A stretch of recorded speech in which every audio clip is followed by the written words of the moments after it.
just wanna touchdown!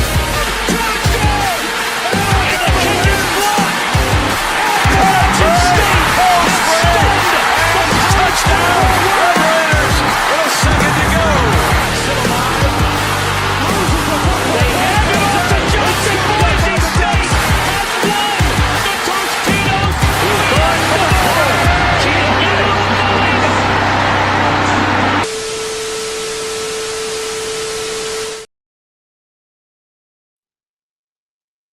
I don't know how else really to start this stream off other than saying the time for talk has ended.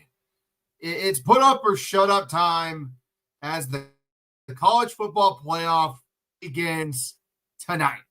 Welcome back to the Red 5478 YouTube channel. I am, of course, the cynical fucker himself, Red, and it's a pleasure and a privilege to be with you all tonight.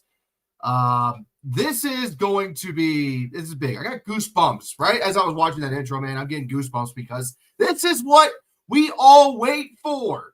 This is Christmas for college football fans for the next month. Christmas. Yeah, we can talk about bowl season and all this and that. And the bowl games so far, except for today, have been really good, honestly. But we got to determine a national champion.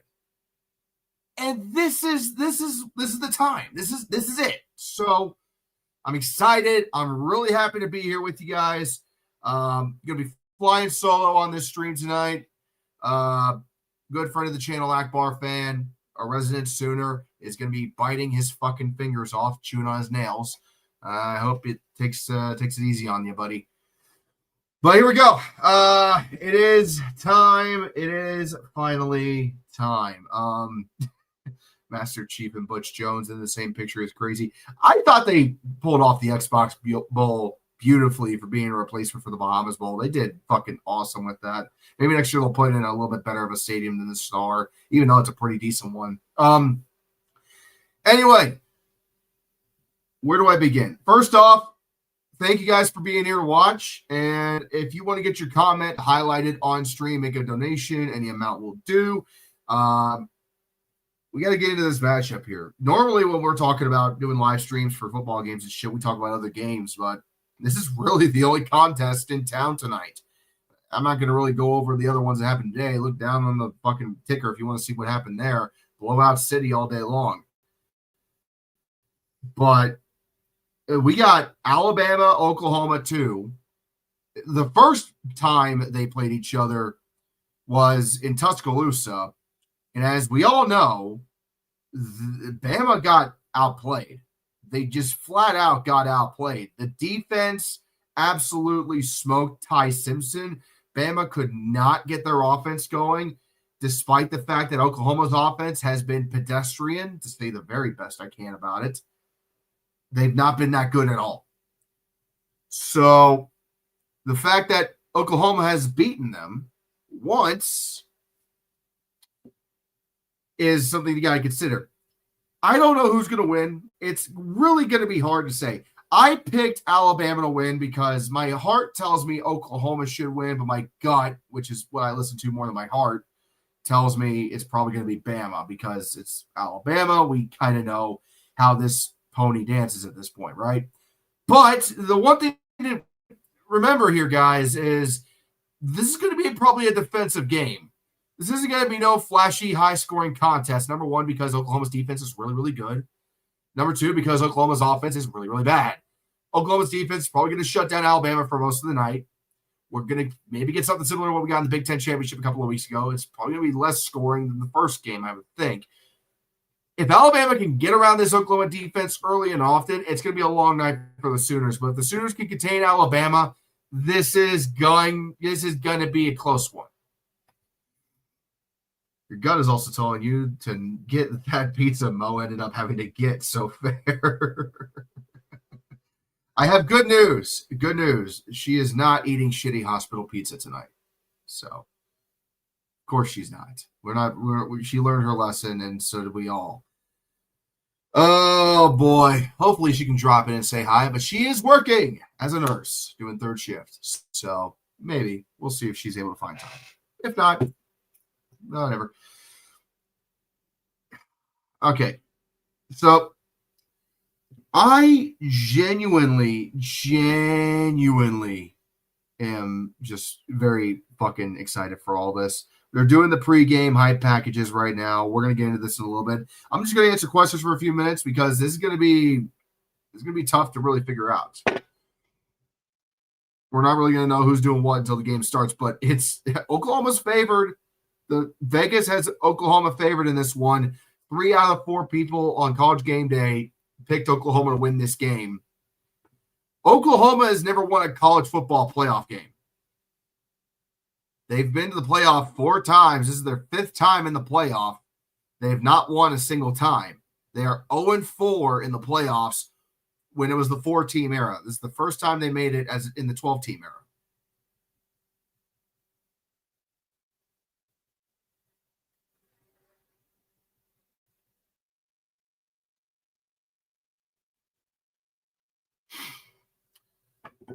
Sin of Lads for $2. Thank you. Appreciate it. Listen to your gut. I mean, it's Christmas. Well, I mean, my head, my gut, they kind of go tandem. I don't know if you could tell. Give me 1 second, guys. Give me one second. I got to check something real fast here. The Sooner Schooner is coming out. So we're about to get it going. Just going to check something fast.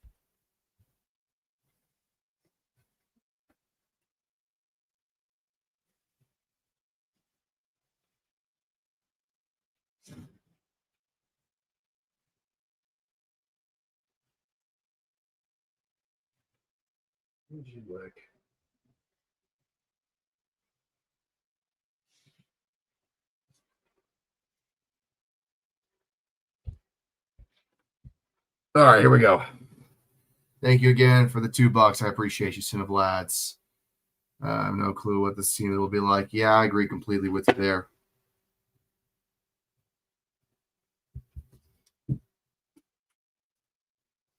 Hi, Chief. Hi.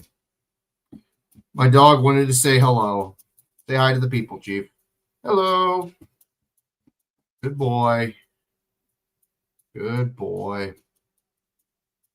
All right, go lay down. Go lay down. I gotta work. Dad's gotta work. Go on. It's okay. Go bed. Good boy. Hoodie Ways for the $2. Thank you very much. Who has Mrs. Red chosen? She is a Hoosier, so she doesn't care as long as Indiana wins. Thank you very much for the $2. Hoodie Ways. Really appreciate the donation. Yeah, it didn't smell like anything. Yeah, Chief is a golden retriever. Full-blooded American golden retriever. So, no, go lay down, boy. You already said hello to the people. Normally, he's not in here with me because he's, he likes to come up and say hi. He's a great people dog. I actually went out sledding with the kids because we got hit with a snowstorm over the weekend. And we went outside and we sledded at the school where there's a hill in the back. And he came along with us, and and every time a couple of kids came up to the top of the hill, he would go up to them and say hi. So, he's a great people dog. Goldens are just really, really good. Yeah, and he wants all the damn attention. Yeah, he is like Peter with Kirk Herbstreit. I mean, there's a reason why Peter is so lovable. Goldens are just great. Yeah, this is going to be a good one. This is going to be a good one.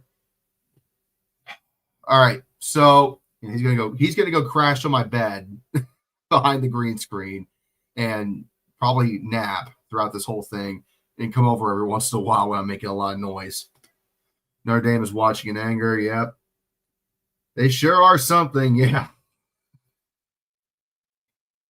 Mo loves him to pieces. She really does. And he's obviously great with kids. So if you ever want a family dog, a classic family dog, it's not bullshit. Goldens are the best. So it's Bama hate watch time. You're absolutely right, Floby. All right, so we're about to get it going. It is put up. Hang on. It is time to put up or shut up. The lights are on. The people are here. Let's give them a show. Alabama will kick. Oklahoma is set to receive the kickoff. And this is going to get good. Who do you think Michigan hires as head coach? I keep on hearing Arizona State's head coach, can't remember his name off the top of my head, supposedly is going to be making the move, but obviously that's kind of died down over the last week as we gear up for the playoff. I keep on hearing that if Alabama loses, Kalen DeBoer is going to be a prime target. I don't buy that because Alabama's one of the cream of the crop jobs. So, I mean, that's just my opinion, honestly. I find it interesting how I'm a field nerd, so I find it interesting how Oklahoma has put brand new turf down on their logos on the field. They had to rip up the sponsorship because that's just not allowed to be there. But they ripped up all the other logos and put new turf down, which makes it look very odd in the grass, but hey, whatever. All right, so first 10 for the 25. It was a touchback. Mateer, back to pass, scans, looks everywhere, runs out of time. Finally, scrambles. He'll get maybe back to the line of scrimmage. Second down coming up. Brooklyn Poke. Haven't seen you in a moment. Nice to see you again with the 25. Merry Christmas, Red. Wishing you and the family all the best. Have a great stream. Hey, Brooklyn, thank you so much for that donation and also continuing to be one of our Patreon supporters. Patreon.com/red5478, by the way. Thank you so much, and Merry Christmas to you as well. Second and 10 from the 25 after nothing was gained on that one. They're going to hand the ball off at the middle, and he's going to gain about 4 yards on the carry there. Going to be third down coming up for the Sooners. Going to try to keep up with player names, even though I'm bad with them.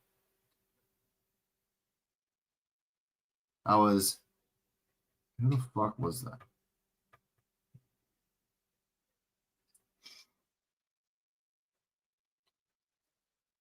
All right. That was Blaylock on the rush. I thought it was covered, but nope, it's Blaylock. Corey Blaylock on the rush. All right, so here we go. 3rd and 6. Snap. Mateer is going to throw. Deep drop back. It's going to be thrown. Diving catch. And it is going to be completed for the first down for the Sooners. Great effort by Deion Burks to get the catch. And he should be in bounds. A little close, but he should be in bounds. 1st and 10 for the Sooners. And honestly, right there, that is that's exactly what you want to see if you're Oklahoma. Your offense has not been that good all season long. So to be able to come out and just chuck one like that is clutch. And here goes Blaylock again, and he's going to get a nice little carry all the way to the 50. They're actually going to mark him just a little short at the 49. Second down coming up. Second down and very manageable. 6-yard gain on the play there. And they're going to go a little up-tempo now. Oklahoma's got the momentum. Snap. Mateer looks to his right. Still looks. Now he's going to look left. Now he's going to run. He's going to dive forward at the 49. They're going to spot him down. Gain of 2 yards on the carry there. It's going to be 3rd and 2 coming up for the Sooners.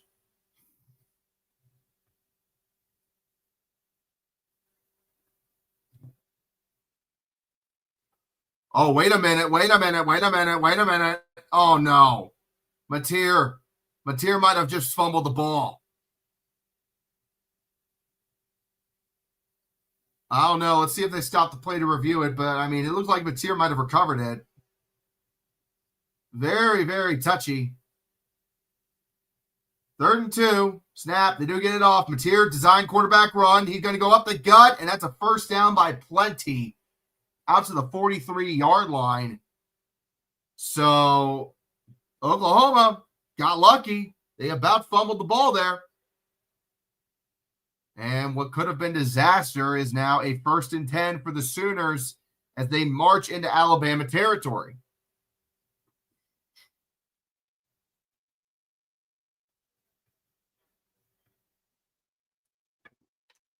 Here, calling the play at the line. They didn't even huddle up.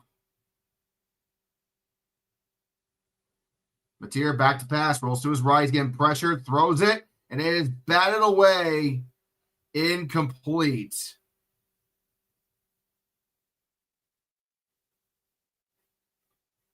That was intended. Who the hell? Deion Burks was the intended target on that one. Alabama tried to rush him out of the pocket there with a corner blitz. It about had him. Mateer just got it off in time. Took a hit on the play there. 7-play, 31-yard drive so far for the Sooners. 2nd and 10 from the 44-yard line in Alabama territory. Snap, Mateer hands it off to Blaylock, and he's going to get met at the line and nothing gained. 3rd down coming up. Who would you rather see tomorrow win, A&M or Miami? I don't really have a dog in the fight. I mean, for my A&M video, it would be funny as shit if Miami won. But, I mean, I could care less about both teams. But we're covering the game tomorrow, so we'll find out. So, bringing up an interesting stat here for ESPN. Oklahoma was only 3 of 13 on 3rd down against Alabama. The first time around. Mateer back to pass, looking, throws, and it was intended for Blaylock, but he lost his footing. And thanks to the turf monster, it goes incomplete, and it's going to be 4th and 10. Oklahoma's going to have to punt. Blaylock just lost his footing there. He had some grass, but he was well covered too. He had a target open on the right side, though. I don't know really what the grass is loose, I guess. I don't know. Do I see a MAC team getting a playoff spot next season? No. It's the Americans until they lose it. That's my thoughts on that. It's the American spot until they fuck it up and lose it. That's the Mountain West is getting neutered with everybody jumping ship to the Pac-12, and splitting them up between the Pac-12 and the Mountain West means nobody's going to be better. So, if anything, both conferences are going to struggle. The Sun Belt, you could make an argument that James Madison could reload, but also they just lost their head coach, Bob Chesney, to UCLA, and they're going to lose a ton of talent to the portal with him, more than likely, a la Kurt Signetti when he had the mass exodus from there to Indiana. And I don't see anybody else in the Sun Belt making quite a run that James Madison just did, especially considering the conference champion of the Conference USA, Kennesaw State, got smoked today. So by a MAC school. What does that have to do with the Sun Belts? Well, I mean, they're kind of in the same tier, honestly. So, yeah, Western took fucking Kennesaw to Detroit. Hootie who got Hootie shot. So, yeah. So I don't see that happening. Oklahoma, I mean, they had a really solid drive there. You're right. Oklahoma had a really solid drive there to start it off, but it just really petered out. And that's unfortunately something we've kind of seen a lot of this season with the Sooner offense. They don't do long, sustained touchdown drives. They get 30, 40 yards and then run out of gas. The only time they're really effective is when their defense causes a turnover, which then gives the offense field position on the opposing 30 or 25 or in the red zone, and then it's like a cakewalk to get it in there. So, what the hell is this?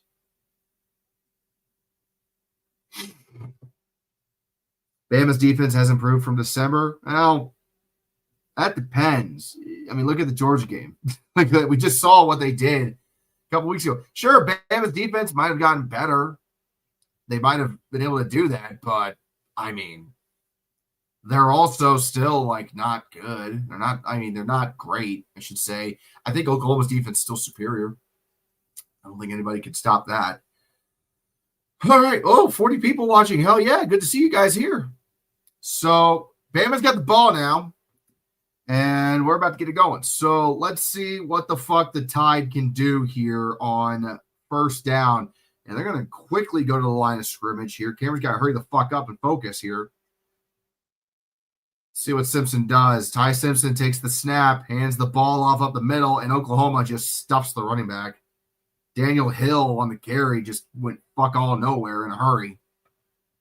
Second down coming up for the Tide. And that doesn't surprise me in the least bit. Alabama poking the bear, trying to see what they're bringing early on. I think everybody. This is the biggest question for Alabama. Like, they got to be able to run the offense effectively against the Sooner defense. Otherwise, it's going to be a long fucking night. Simpson all alone the backfield on this one, 2nd and 9. Sends a man in motion. That's Hill in the backfield. Bobbles the snap a little bit. Nearly gets the ball batted away by the Sooner corner, but they complete the catch. And it's going to be 3rd and manageable coming up. Isaiah Horton on the reception. Simpson, I mean, it was damn near picked off, honestly. The corner had a fucking beeline on that football, and he was just a step behind. 3rd and 5 for the Sooners. Snap. Oklahoma rushes 5. Simpson throws it quickly, and that's bobbled onto the turf. Incomplete. That's a 3 and out for the goddamn Tide.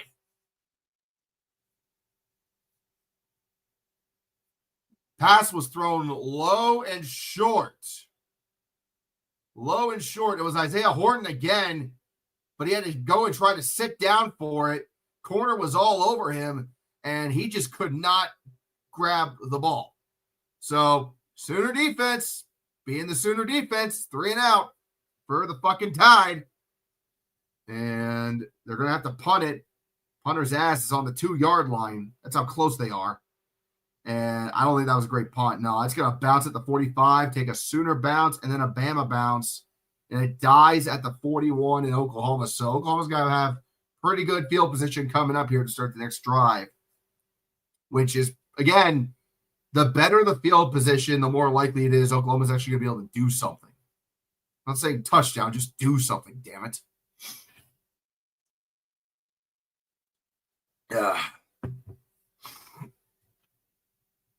So nothing right now appears to be different than what we saw in the first go-around. Oklahoma came out strong on the first drive, petered out.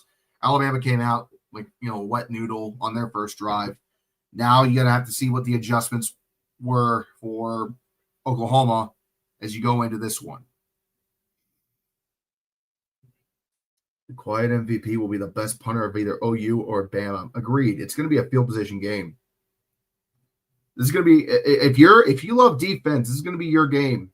It's going to be goddamn field position and field general ship here. Like, that's what we're dealing with right now. John Matera was your favorite quarterback to watch in college football last year in Wazoo. I mean, he was a great quarterback at Wazoo last year. That's why he got the nod at Oklahoma. But the problem is that he got hurt and just hasn't been the same. If John Mateer did not get hurt, I think Oklahoma is playing in a New Year's Bowl and not playing a home playoff game tonight. I mean, let's just be real here. Mateer's first game back was against Texas, and he played like absolute dog shit. If he didn't get hurt, I don't think Oklahoma has as many problems that they got right now for the offense. They'd be running a little bit more effectively. They haven't been able to adjust. And I don't know if that's the only reason why they haven't been able to play offense that well. I know it could be more reasons than that, but do I think Oklahoma would play for the SEC championship? I don't know about that. I mean, it's possible. They didn't have to play A&M this year, so the path was there, but that would have ultimately depended on, like, okay, they were going to lose at least one game, right? More than likely. The second game they probably wouldn't have had, but they were going to lose at least one. So you take a loss away, and they're probably they might be in a New Year's, they might be in a first round bye. They might have won the title, or they could have gone in with Georgia and be ranked 4th because they flip-flop because, hey, SEC bias. I don't know. I don't fucking know. I'm just guessing here. I wouldn't say that they were better than Georgia or Texas A&M because they fucking didn't play Texas A&M. You got all the Oklahoma fucking elite there. You had Bosworth. You had Stoops, Switzer, fucking everyone there. I'm wondering where Baker Mayfield's at. Let's just hope neither Bulls or Rams give up 31 points in the second half. Good God. I saw some of the highlights of that last night. That was fucking crazy what happened in Seattle last night. If you haven't had a chance to go watch it after the game. That was a nuts finish, especially with the balls to go for it on 2 to win in overtime. That's some shit you'd see in college. As there is a run to the right side for Blaylock, I should say. And that's only a gain of about 2 yards on the carry there as Oklahoma gets underway again. Oh yeah, Baker's playing. That's why he's playing. He's still playing. He still has a role in the NFL, unlike the other guys. 2nd and 8. Oklahoma trying to get Alabama to jump, but they're going to call an audible at the line now. Let's see what happens here. Mateer fakes the handoff, scans left, looks over the middle, and thrown and caught for a nice gain out to about the 37-yard line. And that's a big first down for the Sooners. Went scanned left, looked over the middle, had a man wide fucking open. That was Jermichael Carter for a 22-yard reception. Very, very interesting moment there. Nobody over the secondary for Alabama at that moment. That was a huge chunk play, and Oklahoma needs plenty of those tonight if they're going to win. Oklahoma is on the 36-yard line. Mateer fakes the handoff to Blaylock. Blaylock will play blocking. Mateer throws it over and overthrows his man. Throws it to the left, overthrew his target. Had nothing but green grass in front of him. Javani Gibson, he was wide the fuck open, and Mateer just straight up missed him. Javani gets the catch, and he goes to the house. And Mateer just misjudged the throw. You cannot miss that. That is day one shit. You got to know how hard to throw the ball, Mateer. 2nd and 10. I mean, that's the shit that can kill a drive in games like this. Mateer fakes the pass. He's going to run up the gut. He's out to the 30, out to the 25, tucks his head down, and that is a first down for the Sooners. Mateer ain't fucking around. He's not sliding. He's diving. He's headbutting his way through this Alabama defense. He is not playing scared.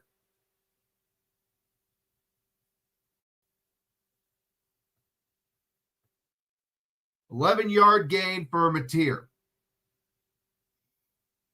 As we are on the Alabama 25. Trying to make a play call at the line. Running out of time here. 7 seconds. Snap. Mateer hands the ball off to Blaylock, and he's going to get mad at the line. Just absolutely nothing happening there.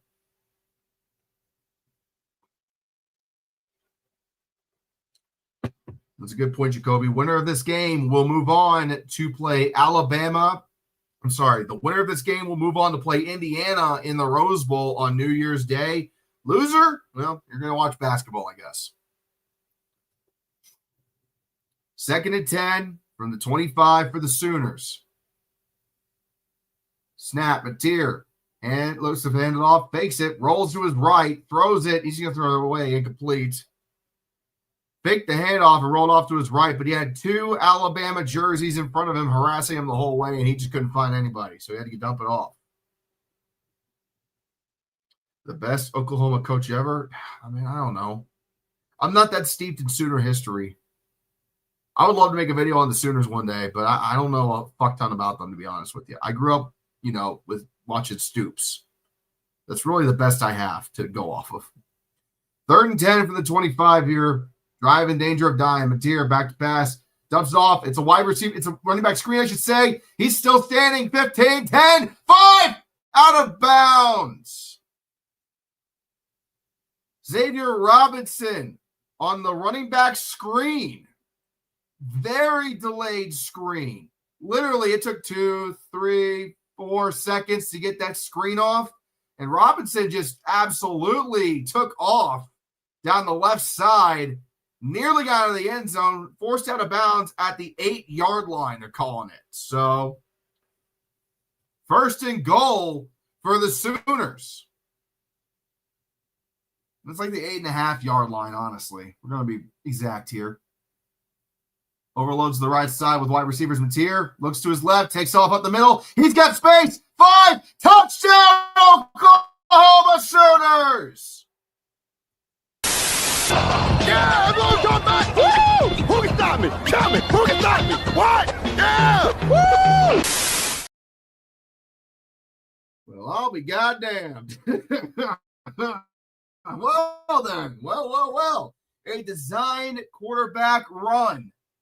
Mateer looked to his left, shook a man off, found a block, juked a man, and just walks right into the end zone.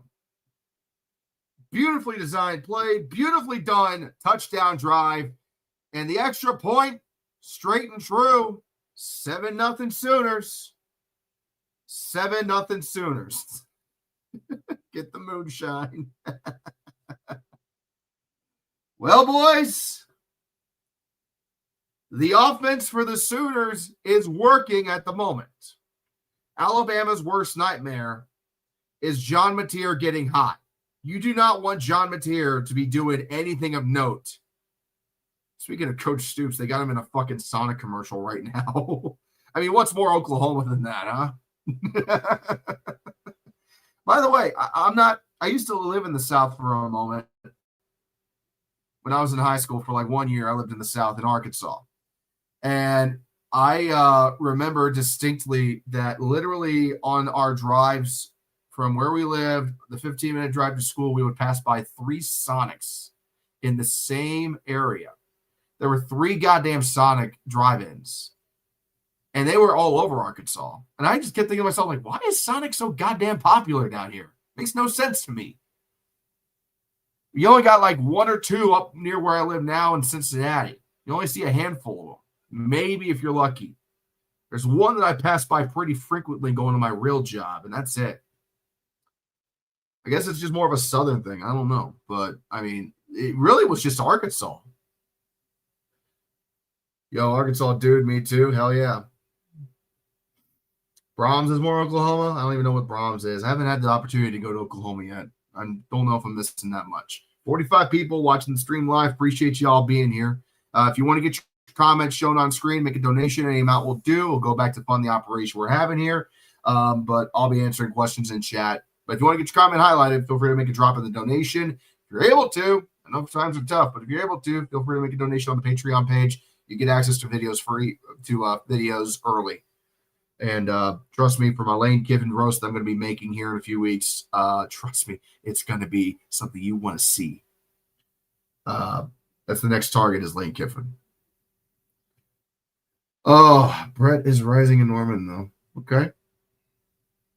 Sonic is coming out west, too. See, I thought, like, places like In-N-Out. I mean, I'm from Ohio. I'm a goddamn Yankee. So I'm thinking, when I think of West Coast fast food, I think of, like, In-N-Out. And because that's literally what the West Coast fast food chain is kind of known for as being In-N-Out, right? You go, and then I think of Buc-ee's, and then going down south. There's a Buc-ee's in Richmond, Kentucky, which is the closest one to where I'm at. But I hear they're building a Buc-ee's in Ohio. I think it's like near Dayton. So we will wait and see what happens there. All right. So to recap, Oklahoma's defense, Alabama's first offensive drive. 3 and out. They did fuck all. Yeah, all aboard the Purple Lane train. Yeah, I don't really know what to call the video yet, but I am going to use Lane Train at some point. I'm still very much just trying to pry all the research out and get all that figured out because there's a lot when it comes to Lane Kiffin. He's a complicated man. And the kickoff is away, and they're going to return it from the goal line. Alabama will get shoved down at the 15. Why are you returning that kickoff when you could easily just fair catch it? It was at the goal line. There was no point in doing that. So, I mean, true. Sonic is superior. No, I'm sorry. Skyline is superior to Sonic. So, I mean, you're not going to hear me argue that otherwise. All right. So, again, Alabama, their asses to the end zone, not in great field position because of a really stupid kickoff return. 1st and 10 from the 14-yard line. for the Tide. Simpson takes the snap, looks back to pass, looks left. He's sacked immediately. I mean, holy shit. This ain't no ballet, motherfucker. This is for real. Come on. Corner blitz, and the blind side blocker went inside to make the block. The guard pulled and did not even have a chance to pick him up. Wow. 2 seconds, your ass is on the turf, Ty Simpson. We are on the 6-yard line. 2nd and 18 for the Tide. They are getting beaten up right now. Snap, Simpson. He's got to throw from his own end zone. And it's going to be caught over the middle to give them a little bit of breathing room. It'll be 3rd down coming up here for the Tide. That was Josh Cuevas, the tight end, with the catch. It'll be 3rd and 10, back at where the original drive started, the Alabama 14-yard line. Good God. I mean, they're not letting Bama breathe. They are suffocating this offense right now. Bama just is looking for air somewhere. Oklahoma's scrambling, trying to get into the right formation. See how many they rush on this one. They're showing blitz. Simpson calling an audible with 2 seconds left, and he called a timeout. That was stupid. Simpson saw something with the defense. He tried to call an audible. Didn't know that there was only like 3 seconds left on the play clock, so he had to call a timeout. And that is what Alabama is doing. So with 4 minutes to go in the first quarter, it is 7-0 Oklahoma, and Alabama is currently getting destroyed on offense. This defense is just absolutely taking them to the woodshed right now. I don't know what the board's got to do, but they got to get some quick throws in. That's my first thought right there, is you got to have some quick throws. I don't know what you're going to be able to salvage on this drive, because this Sooner defense is not giving your quarterback time to work. He's not getting any time to do anything. The defense is on him immediately. So you got to go with quick slants over the middle, quick dump outs to the outside, probably a wide receiver screen of some kind. I mean, if the Sooners are overwhelming the offensive line, you got to go fast. I mean, you got to go fast. That's the only way you're going to get any progress. But you got to vary it so that way the defense doesn't pick up on, we're just throwing over the middle every time? Okay, have a quarterback spy in the middle of the field to catch the ball.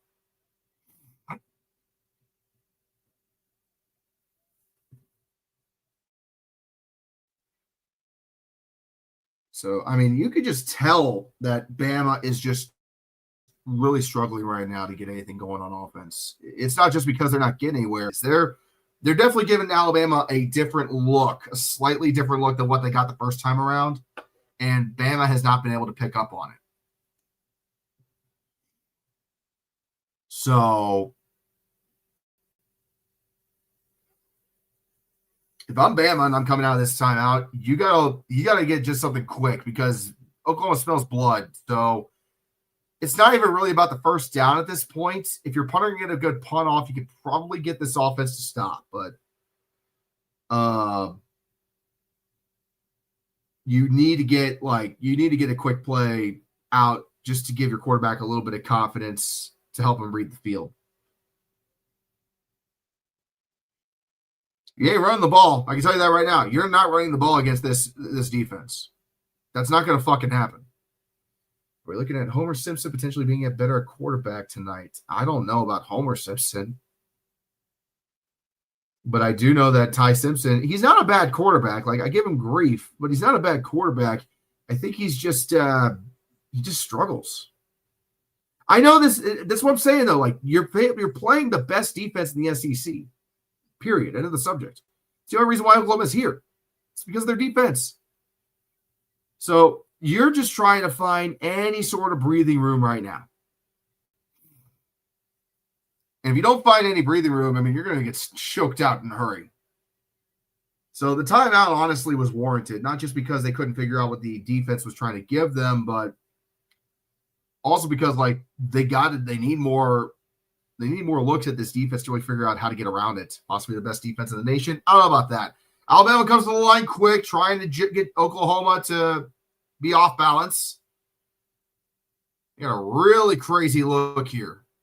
I mean, you got the defensive end all the way out on the hash mark, and the ball's over the middle. Snap, Simpson. They only rush 4. Here comes the defender. Simpson scrambling in the end zone. Throws it, and it is incomplete.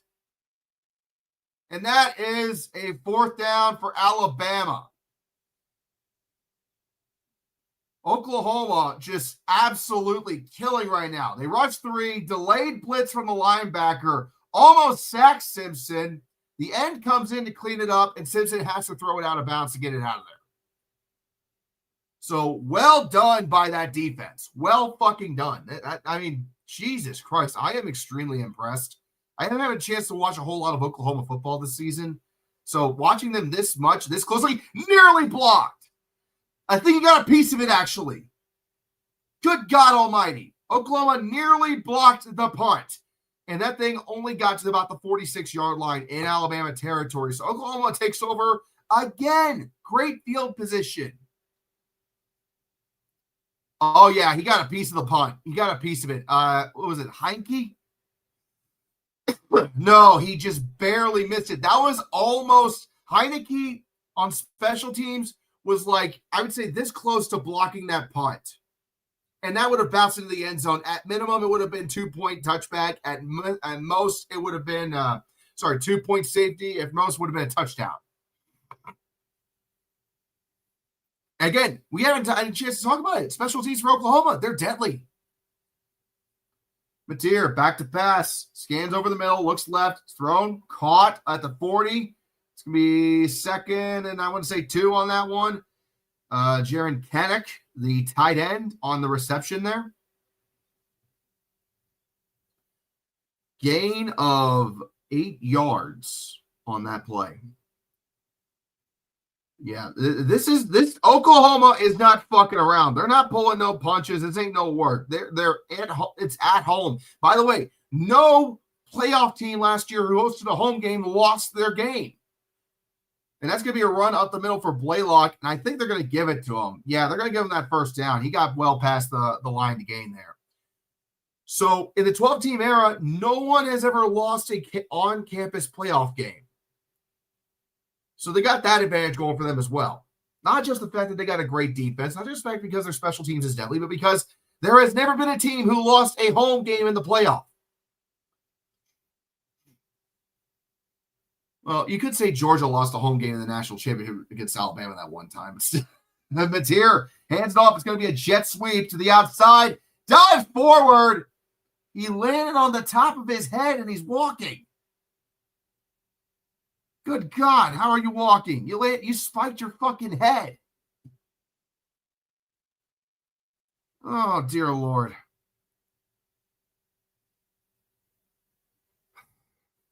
Second and 4 coming off. That was Blaylock again on the carry there for 6 yards.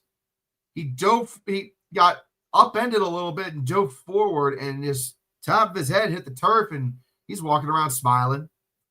Good God, it's a strong neck. Another toss to the outside. He's got a couple of blocks there, and he'll gain about 3 yards on the carry, I think, give or take. And we got a late hit out of bounds. Jesus Christ, they threw a flag for that. Somebody got hit late. Let's see who it's on.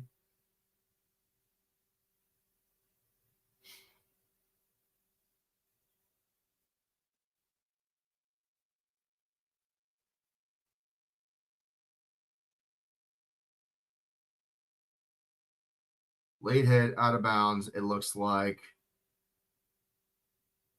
After the play was over on unsportsmanlike conduct on Oklahoma. Okay, so it looks like an offensive lineman got a little bit too chippy and blocked a guy too hard out of bounds. I don't fucking know. They'll probably show a replay here in a moment. That's a 15-yarder. That could kill the drive. Let's see what happened here at the end of the play. I mean, yeah, that was a bit cheap. That was a bit cheap. I kind of see that, but also like, let the kids play. I mean, it wasn't an illegal block. I guess they blew the play dead, and then he hit the guy. I don't fucking know. I don't have the audio that loud because of copyright, so just trying to not do that. So 3rd and 18 now. Mateer's going to throw it to the outside, and he's not going to get very far. Actually, he still has to be out to the 35, and he'll be brought down at about the 33-yard line, still well short of a first down. But, I mean, they are in field goal range, so they are in field goal range. It's going to be 4th and 8. They should probably kick here, take the points if they can. Get something from this drive. A 2-score lead is better than 1. Satanga with the catch. Very familiar name. 10-yard reception, just too short. Kicker is on the field. He is 15 of 16 from 40 yards or more. And this is a 51-yard attempt.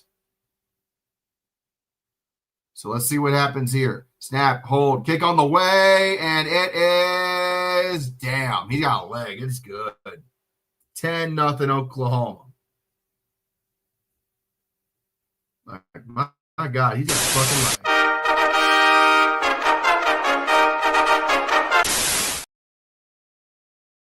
Sandell don't miss. Yeah, no shit. He don't miss. At first, I thought that ball was hooking left, or hooking right, but he stayed true the whole way.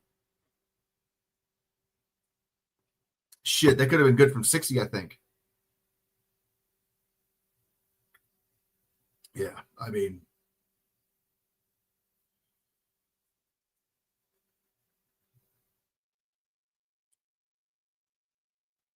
Ohio State used to get kickers like that all the time, honestly. Like Mike Nugent was one of the kickers I remember watching growing up. He was great. He could damn near make anything.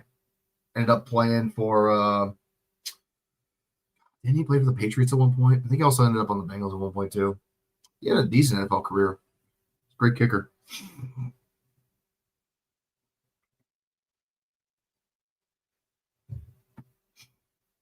Oklahoma. Okay, here's the comparison on offense. Oklahoma's offense is already running at 118 total yards. You know how many yards Alabama has total on offense right now? 5. 5 total yards of offense for the Tide. That is pitiful. The kick is away, and they're going to fair catch this one this time and start at the 25. Yeah, okay, that's fair. Nugent was with the Jets. I was going to say, I thought I saw him with the Patriots at one point. Think you're scared to play OU? Well, I mean, I think if Indiana plays Oklahoma, Indiana still has a really good shot of winning that game. They did just take down Ohio State, who has probably, I think, the best defense in the nation. They only won the game because they scored 13. Ohio State's offense only scored 10. Ty Simpson on the snap here. They're going to hand the ball off to the outside, and that's going to be a gain of the offensive lineman picked him up and shoved him forward. So, it was going to be originally like maybe a 3-yard pickup. Ended up turning into like a 7-yard carry there for Jam Miller. And that's more yards in one play than Alabama has had all night thus far. They're now up to 13 yards. I think 7 plus 5 is 7 plus 5 is 12. I can't math. My math teachers hated me in school. I hate to tell you guys that.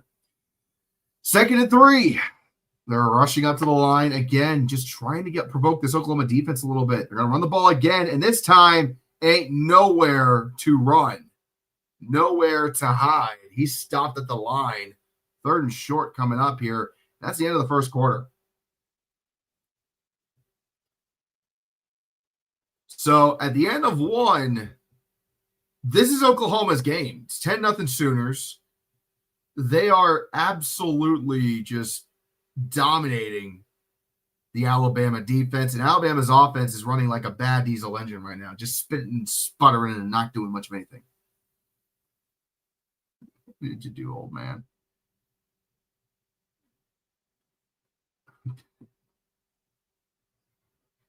All right, so here's a funny story to kind of keep you guys entertained while we're talking at the break here.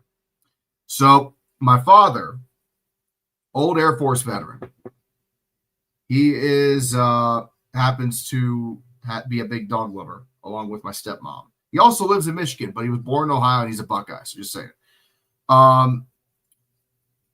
they already have 3 dogs, and they picked up a damn puppy today. And here, I'll even show you a picture of this puppy.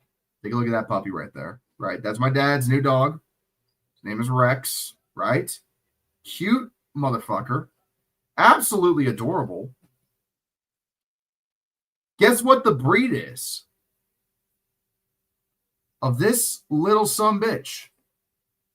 Hang on, I'm gonna actually take this full screen just so you guys can get a really good look at what the hell this dog looks like. Okay, so again, this is my father's new dog, right? Oh, green screen's fucking it up a little bit. There we go. Cute damn thing, right? Yeah. That dog, that is a 4-week-old puppy. I know. 4 weeks old. He doesn't look like he's only 4 weeks old. He is a mix. He is a mutt.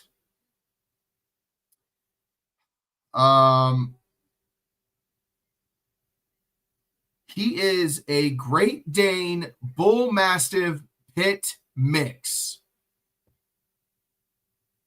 I say again, this 4-week-old little white puppy is going to be a Great Dane Bull Mastiff Pit mix. 4 weeks old. He's huge. And he's gonna be huge. The goddamn dog from the Sandlot ain't got nothing on what that guy's gonna be. And we all remember how big that motherfucker is. Hercules is gonna be dwarfed in comparison to the size of Rex. So that's a fun little tidbit I learned today. Oh yeah, he's got tons of space. That dog is gonna want nothing. White Clifford, gonna weigh 150 pounds. Did you hear dog and got jealous? Did you hear dog and got jealous, Chief? Go to bed. Go to bed. Yeah, the beast was named Hercules. All right, 3rd and 3 for the Tide. Snap back. Simpson misses the target, incomplete. Not that it would have mattered. He was covered up completely. Good boy. Go lay down. Good boy. Pass was intended for Isaiah Horton, and the corner was just all over him. They are begging for a flag, and they're just not going to get it. So, once again, another 3 and out for Alabama, the 3rd in a row.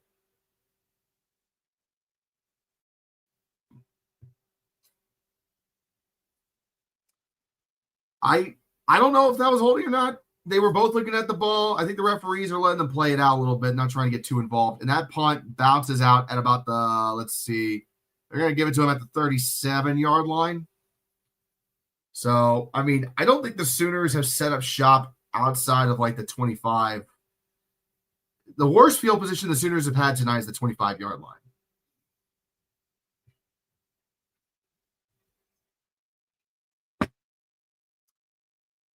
Good Lord. The head coach of Oklahoma was just laying into the offensive lineman. The offensive line coach was laying into him as well. Pierre Lewis, number 55. He got chewed the fuck out for that late block because that killed the drive. What's the conference officiating crew we have tonight? I'm thinking it's probably the SEC and just a neutral crew, but I don't fucking know. Snap, Mateer, back to pass, throws over the middle, and it's going to be incomplete. Umpire was right there in the way of the ball, too. It was just a kind of a mess. 2nd down coming up. Alabama needs to get tough on defense. They get tough right now. They only got away with giving up a field goal last drive because of the fact that the offensive lineman for Oklahoma, Pierre Lewis, was fucking stupid and just cost the team a 15-yard penalty. 2nd and 10, ball's on the 37. On the Sooner side of the field. Snap, Mateer. They're going to hand the ball off at the middle. And 2 yards in a cloud of dust. That's about it. 3rd down coming up. Now, Xavier Robinson on the carry there just did not get anywhere in a hurry at all. So third down, they're going to hurry up here. 3rd and 8 at the 39-yard line. Bama flinched, but nobody crossed the line. No flag. Still 20 seconds on the play clock. Oklahoma is 3 for 5 tonight on 3rd down. They went 3 for 13 against Alabama back in November. Just so you guys know, the offense is running at a pretty good clip. All right, Mateer studying, and Bama rushes 4, drops 1 back. Mateer still looking, throws it to the right side. Did he catch that? I swear to Christ, oh my God, he caught that. I'll be damned. I'll be goddamned. Oh, he caught the ball. Two-toed. That is on the grass. Deion Burks with the catch. He is there. Great play, but they're going to review it, obviously. Wow. Deion Burks, ballerina toe tapping on the green. They're going to review it. Let's see where his feet are at.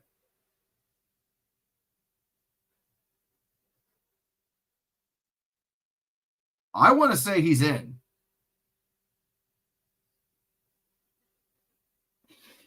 I mean, there's no camera really close enough to get a good look at that. His feet look to be down to me.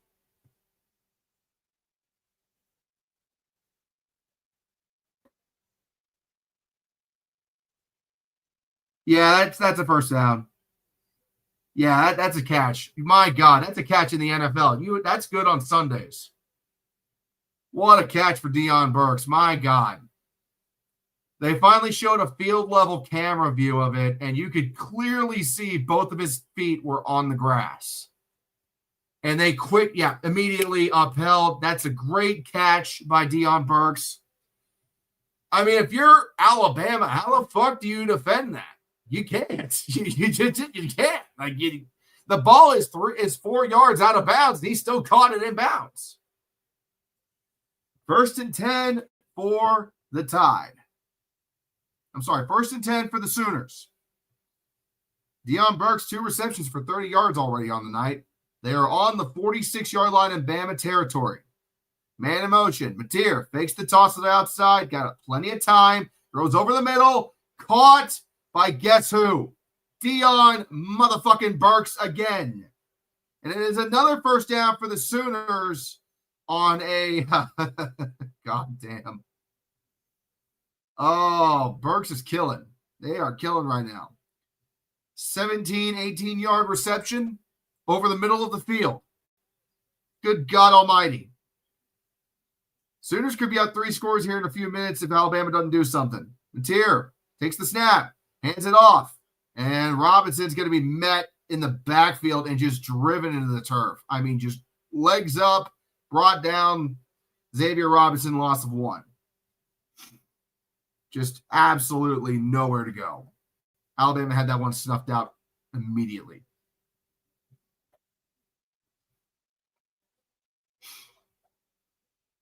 I mean, that was a pitch-perfect tackle right there. That was beautiful as a tackle as you're ever going to see if you're Alabama. Ain't none of this bullshit you see from Tennessee. 2nd and 11. Squid hates that joke. Snap. It's going to be thrown out to Deion Burks. He's going to muscle his way forward. I'm going to say they're going to give it to him. Let's see where they spot the ball. I want to say it's probably a 6-yard catch. If I had to guess, see where they mark it. Trying to see where they mark the ball. It'll be 3rd and 5 coming up here. They marked it at the Alabama 23, which sounds about right. Deion Burks with a 6-yard catch. Alabama 4 and 6 on 3rd down tonight. Sooners are 4 and 6 on 3rd down. Alabama 0 for 3. Maybe we only got predictions for FCS tomorrow. I know the Brawl of the Wild is happening in the playoffs, so I'm going to be paying attention to that one. Mateer back to pass, still looking over the middle. It's going to be caught at the 10, brought down at about the 6-yard line. 1st and goal coming up for Boomer fucking Sooner. 16-yard reception by Jacob Jordan.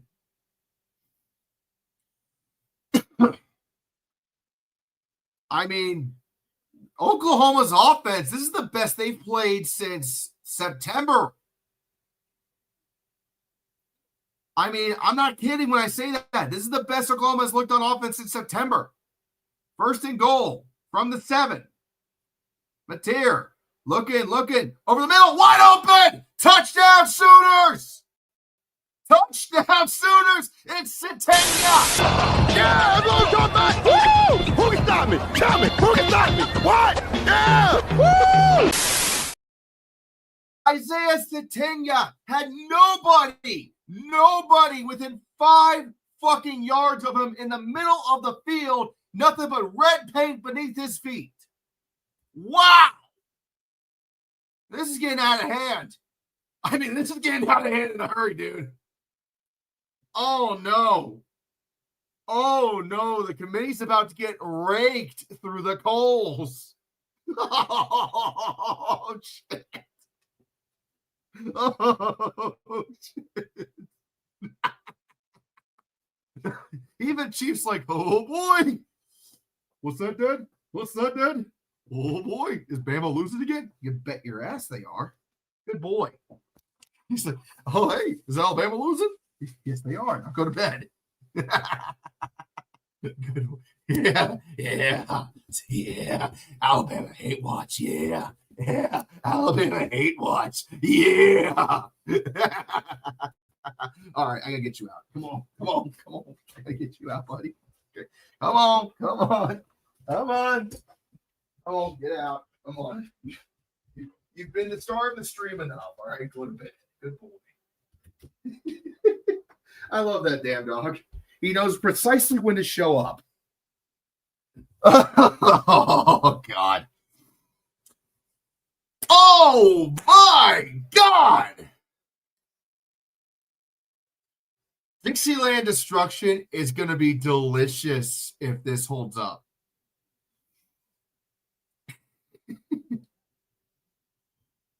Oh, Billy, maybe we shouldn't have been invited to the playoffs.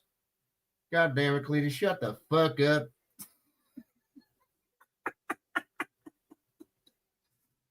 Oh, my God. This is justifying. Do you have any idea how much salt is currently being dispensed in South Bend? Oh, hell, Cletus. Just give me another jar of Shine. Hoodie Ways with the $2. Just saw the Shine truck head to Cletus. I'm laughing to the bank. I think we all are laughing to the bank right now. Notre Dame might not have earned it. I agree with that statement. Notre Dame didn't earn it, but this is going to absolutely get the committee drugged through the coals for their clear and obvious SEC bias, because what in the fuck did they see? Alabama has not changed since their last game. This is like worse than when they played Georgia. I mean, this is worse. It took Georgia 3 quarters to get 21 points. Oklahoma has 17 in 1.5. This is bad. Like, I don't know what the fuck to think right now. Oh my God.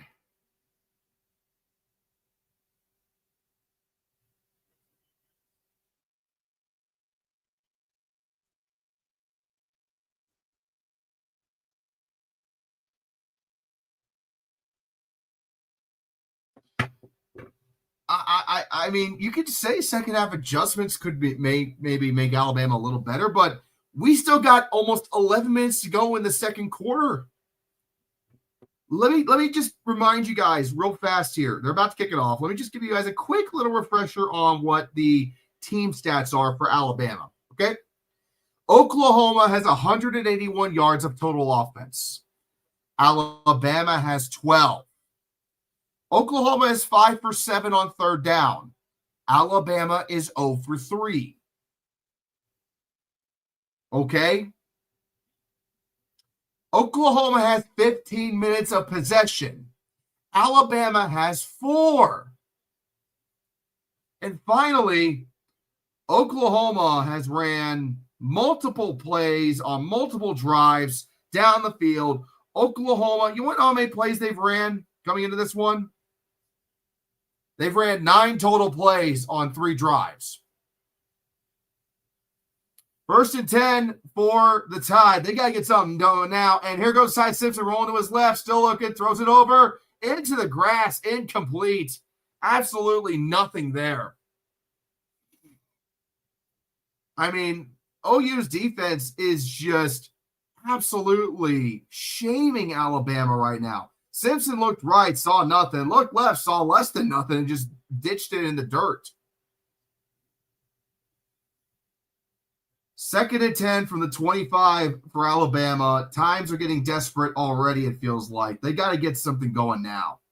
Snap, fakes the handoff. Simpson, it's going to be caught, and he's going to be out or down at the 30-yard line. So you got about roughly 3rd and 5 probably coming up here, I think. Ryan Williams on the catch. First time we've seen him do anything tonight.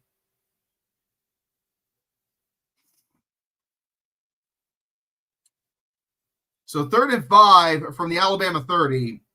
Alabama is in danger of having their 4th straight 3 and out.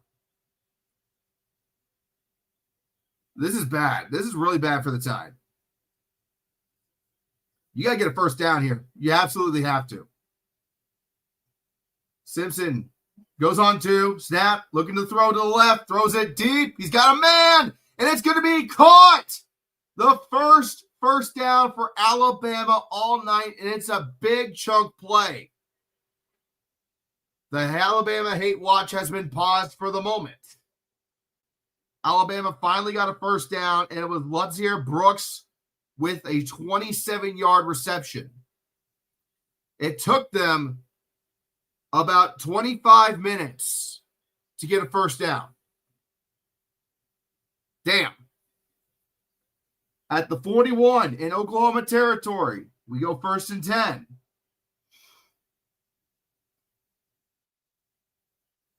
Simpson fakes the handoff, looks over the middle, still looking over the middle, scrambles out of the pocket, being chased by Sooners everywhere, and that is incomplete. I want to see if the ref had him outside the tackle box. I think he was, because he kind of just shoveled past it, just kind of like, threw it off to the left side, and that was it.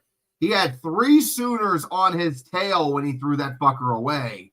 And if that ball hung in the air for a second longer, it would have been picked off. Louis Pierre needs to be careful. That offensive lineman that got the fucking unsportsmanlike conduct earlier is jaw-jacking with the defense over there. So he needs to calm the hell down. 2nd and 10 for the Sooners. I'm sorry, 2nd and 10 for the Tide. It's red everywhere. I don't fucking know. Red on the channel, red on the field. I don't fucking know. 2nd and 10 for the Tide. Simpson looks to his left, throws it over the middle, and it is caught, and it's going to be a first down at roughly the 23-yard line. That's Cuevas on the catch again.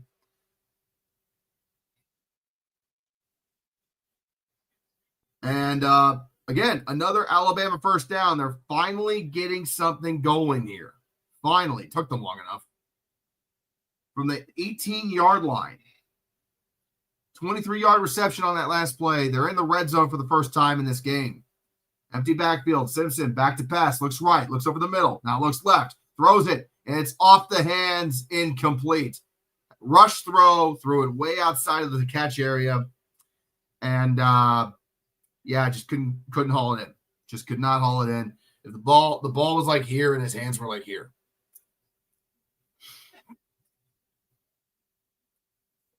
Josh Cuevas again was the intended target, but it just bounced right off his hands. I mean, at this level, you got to catch that. I know it's an odd catch, and he was like trying to bend all the way over here to catch the ball, but like you got to get those. You have no choice. It's too big of a game. You can't drop those things. This isn't the Citadel. This is the Sooners in Norman. Run to the outside, and that's going to be a gain of about 4 yards on the carry, I believe. 3rd down coming up for the Tide. Jam Miller on the carry there for 4-yard gain.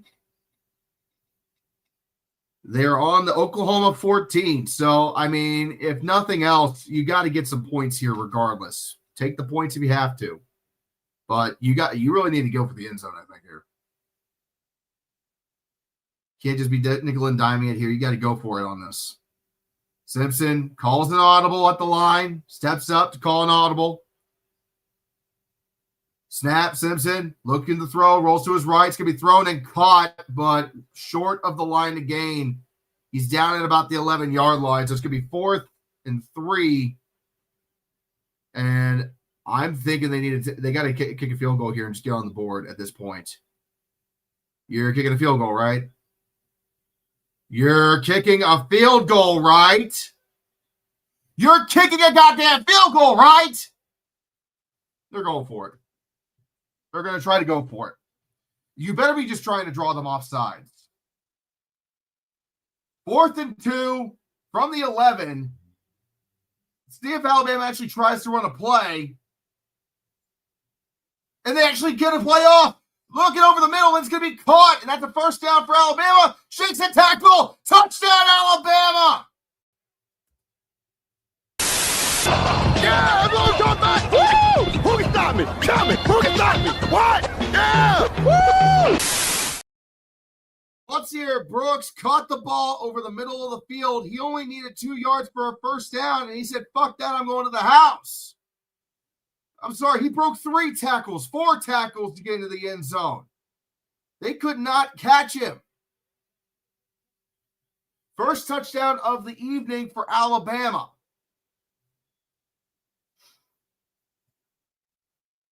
And the Alabama hate watch has been put on pause because it's a game. We got a game now. Extra point's good.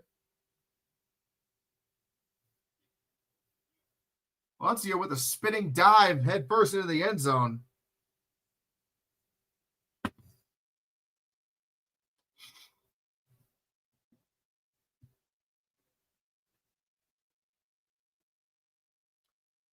Flag on the PAT. No, I just heard him say it was picked up. No flag.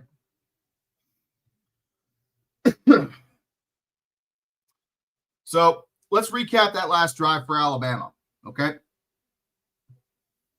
That was Alabama's first real drive of the evening, a 9-play, 75-yard drive downfield. Okay. Up until that point, going into that drive, they had only gained 12 yards and they had 3 straight 3-and-outs.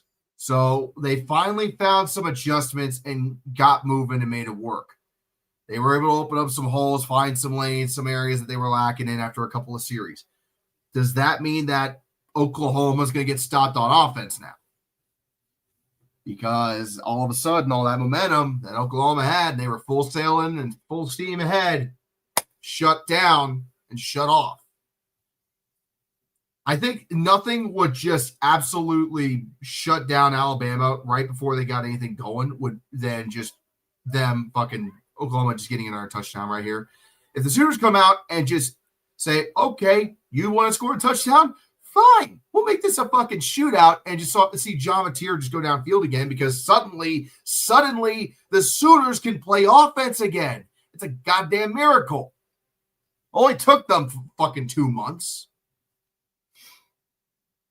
Notre Dame hardest hit by that touchdown. Okay.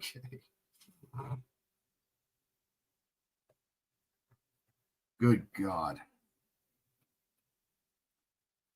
That first quarter was all Oklahoma. And so far, I think the second quarter is still all Oklahoma, but Alabama's making the adjustments they needed to absolutely make to put themselves in the game. I knew that they were going to adjust eventually. Like, Alabama's still Alabama. They were going to make an adjustment. The question was simply how long would it take for them to make that adjustment and figure out this defense a little bit. Now the defense is going to have to shift and find another look. But then again, you also got to make those tackles. Like, Luxier should not have gotten in the end zone. He caught that fucker at like the 10-yard line, which was enough for a first down, and then broke 4 tackles to get into the end zone. You got to wrap up and bring him down. He cannot be a greased pig. You gotta do it. Like, he had the corner on him, and then there comes the safety, then the other corner, and then another safety. None of them could tackle his ass. Just no wrapping. He didn't even juke. The guys just fucking missed. Simply put, they missed. Should the BCS be used in place of a committee? Fuck no. The BCS is awful. I keep on hearing people be like, oh, we need to go back to the BCS. And it's usually guys that don't remember what the fuck the BCS was like.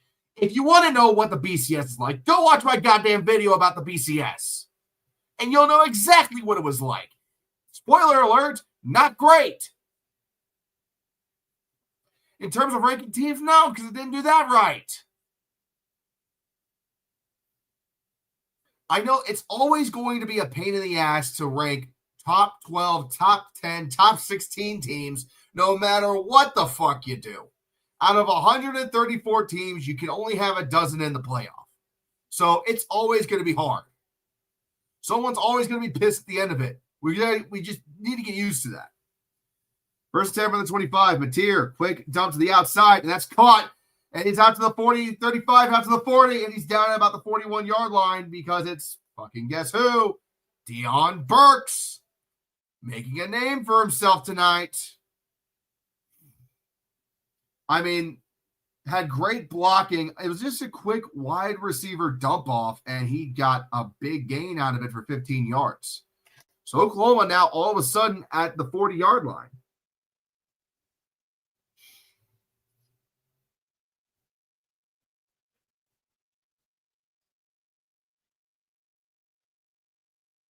And let's see here. Calling a couple of audibles at the line. Mateer sees something. It's going to be a design quarterback run. He's going to take it up the middle, let the play develop a little bit.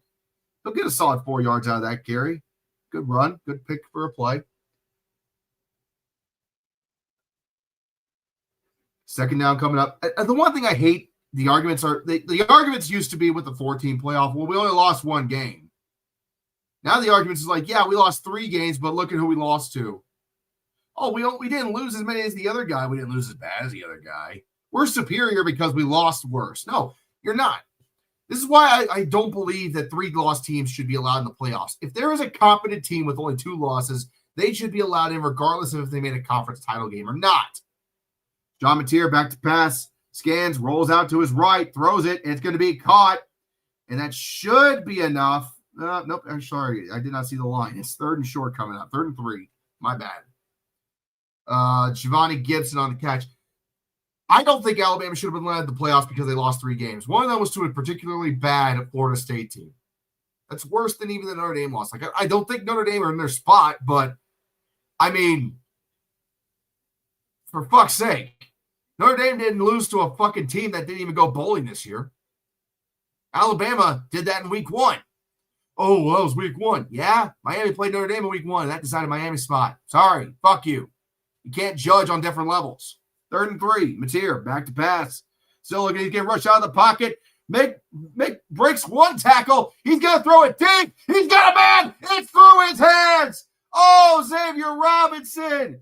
Oh, you had it. Oh, my God. Xavier Robinson. Mateer with Eli Manning on that.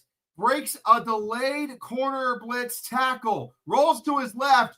Off-balance throw. Xavier Robinson had nothing but grass in front of him. Perfectly thrown. And just dropped the ball. You gotta catch that. You have to catch that. No excuses. That should have been a touchdown. My God. And we got a flag down now. And that's going to be on Oklahoma. So it's going to back them up a little bit. That might actually help the punter a little bit there. I'm not, and just to be clear, I'm not a Sooners fan. I'm not. Mario, I know you're like, you have more enthusiasm than Joe Buck. I know. That's the point. Like, I might not give a fuck about the Sooners, but you got to catch that ball. Oh, the punter fucked up. Oklahoma's punter fucked up. He dropped the ball. He dropped the fucking ball. He muffed up his own punt. Oh, no. What the f*** was that? Oh, it is getting bad quickly for the Sooners. Punter took a step forward and the ball just slipped out of his hand, and he couldn't get it off. Oh, my goodness. What the fuck? And but just, to win, you got to not lose. I mean, it's just simple as that. I can't agree more, because that is wow. All right, so Alabama, best field position they get all night. 1st and 10 from the 30. Simpson over the middle, and it's going to be caught by, I believe, no, that's not Williams. It's Isaiah Horton. And it's a first down for Alabama already. They smell blood. They're going to attack. Oh, my God. That's a shame. Like, Mateer had that flipped so hard. Oklahoma goes from nearly getting a touchdown to Alabama about to get a touchdown of their own. 1st and 10 from the fucking 16-yard line. Simpson back to pass. He's gobbled up in the backfield and sacked like a fucking tackling dummy. Oh, that was ugly blindside sack. Good night, Irene. This ain't no ballet, motherfucker. This is for real. Come on. I mean, absolutely. That's the 3rd time tonight there has been an unprotected defender who got free reign to the quarterback. Sorry, that's only the 2nd time. That's the 2nd time tonight that a blindside defender got free reign. So the blindside blocker is just trash on this one. 2nd and 17 from the 23. Simpson, back to pass, looks right, throws it off quick. It's caught by Horton. He's going to break one tackle. He'll be brought down at, looks like, the 24. I'd say the 24. 3rd down coming up here for Alabama. Look, I'm still don't have all the bullshit out of my system that I had from being sick earlier in the week. Starting for left tackle, a swinging saloon door. Yeah, no shit, Big Red Fro. 3rd and 11 for the Tide. You got to get points either way on this one. It's too good of an opportunity to pass up. 2 minutes to go in the first half. Simpson, back to pass. Looks over the middle, still looking. Oh, God. Had everybody in his face except for the kitchen sink and just dumps it to no one in the middle of the field. 4th down. You got to kick a field goal here now. It's 4th and 11. You're not going for it here. I mean, he had Oklahoma Sooners. He had 4 Sooner jerseys in his face. It looked like it was supposed to be a screen. It looked like it was supposed to be a running back screen to, I think it was Jam Miller, and he just got absolutely nowhere. Kick is on the way, and it is good. It is good. 17-10.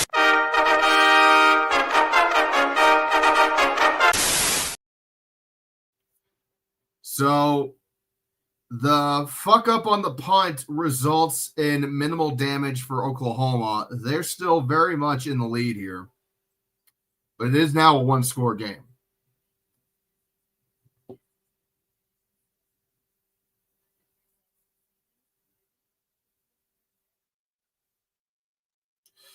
Yeah, so if you guys want me to kind of walk you through what happened in case you're not able to watch it because you can't get ESPN.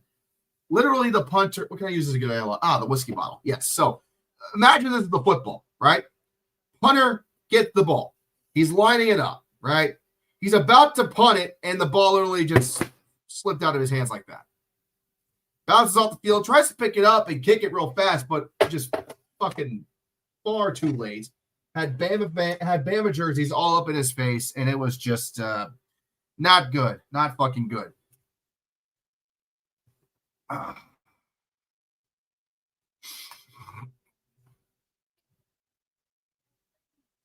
Why am I concerned that you have an empty whiskey bottle in arm's reach? Oh, well, it gets worse. I have 2.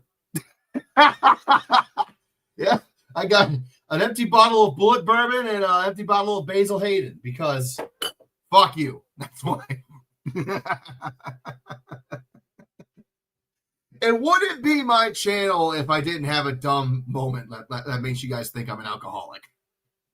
Ironically, that doesn't make things better. It gets worse. I have enough. I'm just kidding. I don't. Oh, God. Well, that was funny. Every time something happens, I'm just gonna grab an empty bottle of whiskey. Okay, kids. So imagine this is the football. That's gonna be the new tradition going forward. All right, here's the ball. It's not a ball. It's a whiskey bottle. I have a football that my son plays with, but I mean, why would I go get that when I got a perfectly good empty whiskey bottle over here?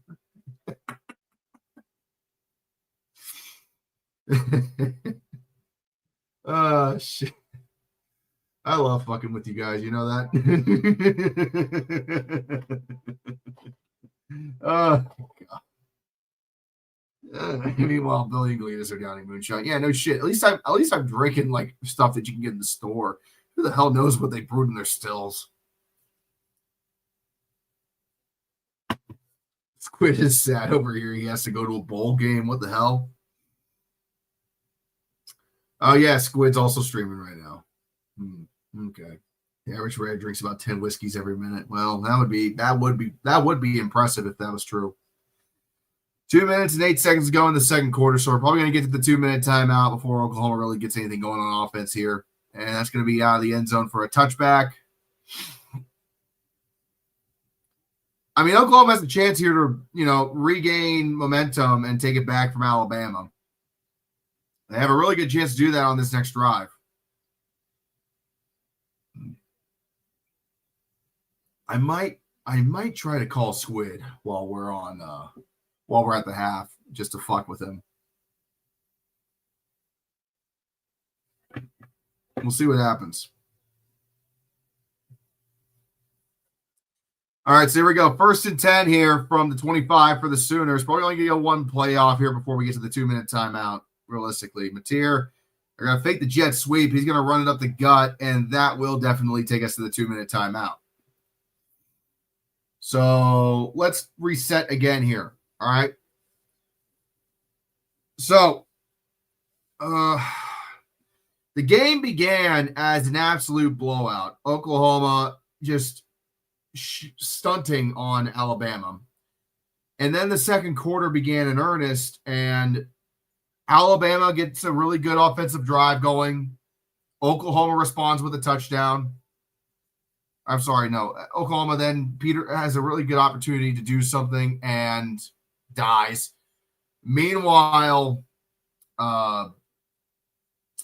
their punter gets Butterfingers and fucks it up on the punt. Alabama can only get a field goal out of it, though. This is still Oklahoma's game to lose. I mean, Alabama's got some momentum right now, but it's still like Oklahoma's game to lose. Their offense has been playing really well. This is the best Oklahoma's offense has played in a while, I would say. And their defense is still kicking ass and taking names. Giving up only a single touchdown and a field goal to Alabama in the first half. You can't ask for much better in a playoff game, honestly, than I would say from most other teams.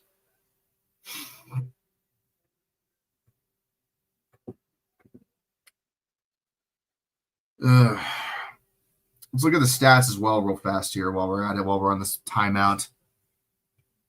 Should make a video on college football scoregami. Dude, I wouldn't be able to do that. There ain't no way. I'll leave that to the guys at John Boys, because I'm not that much of a stat nerd. Let's see here. So despite all this, Alabama still is only 1 for 6 on third down tonight. Okay, so yeah, they're coming back, but they still can't convert on third down. They're just now hitting 100 yards of total offense. Oklahoma is double their current yards on total offense. They're at 205. Meanwhile, Alabama has -3 rushing yards. -3 rushing yards for Alabama. That's pathetic. You got to have some sort of ground game in these goddamn situations. I mean, Oklahoma isn't running the ball that effectively either, but they got 55 yards, which is about, I would say, 58 more yards than Alabama has right now. No turnovers from anybody. Oklahoma dominating time of possession.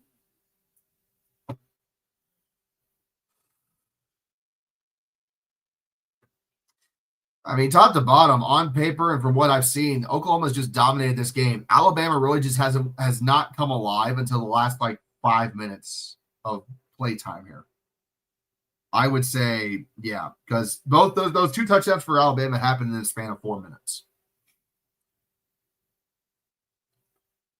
So for, I would say, 24 minutes out of 30 in the first half, it's been Oklahoma. 2nd and 8 for the Sooners now. Mateer takes the snap, scans to his left, steps back, looks over the middle, throws it deep. It's going to be caught at the 50. First down, Oklahoma Sooners. Jermichael Carter with a 22-yard catch. Just darted that one right out of the fucking sky. It was a thing of beauty. They're going to spot him at the 49, it looks like.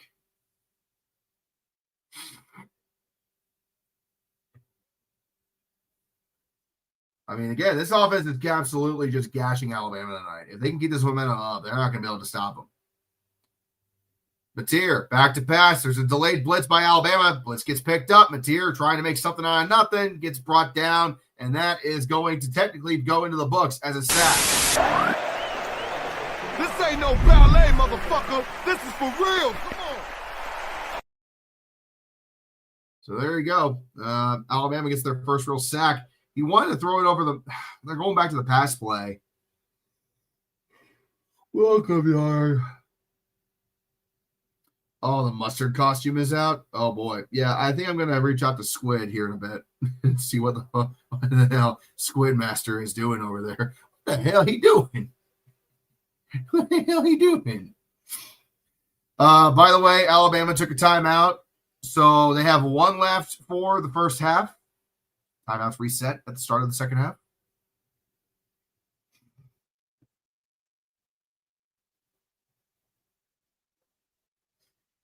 All righty. So, I mean, a field goal would give them a 2-position lead going into the locker rooms, which would be really nice to have right about now.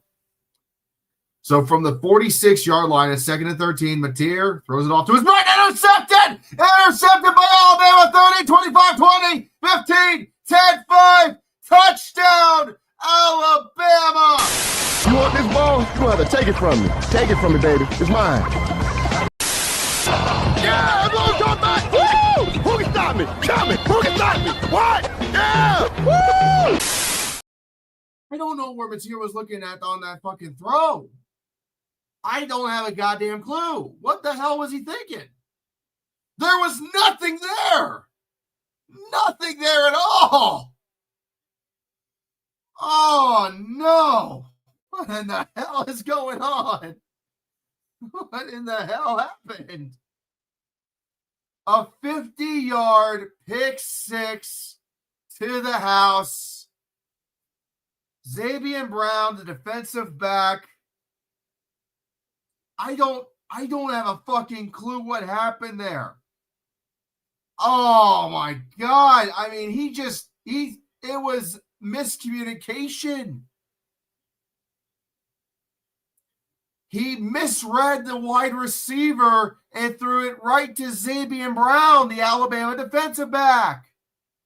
I genuinely have, oh God. In other words, the wide receiver zigged when he should have zagged, and Mateer didn't adjust because he threw it right on the cut. So, again, the wide receiver,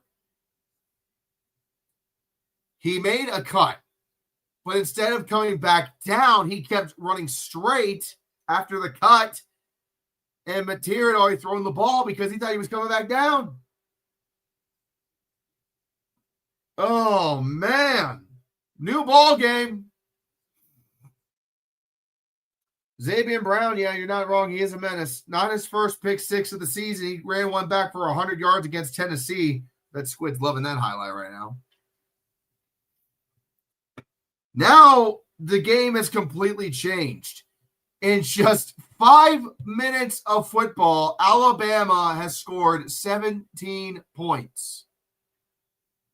And 14 of the, and I would say about 10 of those points was self-inflicted by Oklahoma. Mateer is batted away incomplete. Trying to do a wide receiver screen real fast, went absolutely nowhere in a hurry. I mean, Alabama isn't beating Oklahoma. Oklahoma's beating themselves. Simply put, Oklahoma is beating themselves right now, and they are collapsing hard. And I keep on seeing playoff Oklahoma. Here we go again. Yeah, playoff Oklahoma, not even once. Oh, God. I couldn't believe what I was seeing on that interception. It took me a second to register what I was seeing. Mateer, back to pass. It's going to be caught and down at about the 30. Minutes ago, though, third down coming up here for the Sooners. Keontez Lewis, he was the intended receiver on the pick six, by the way.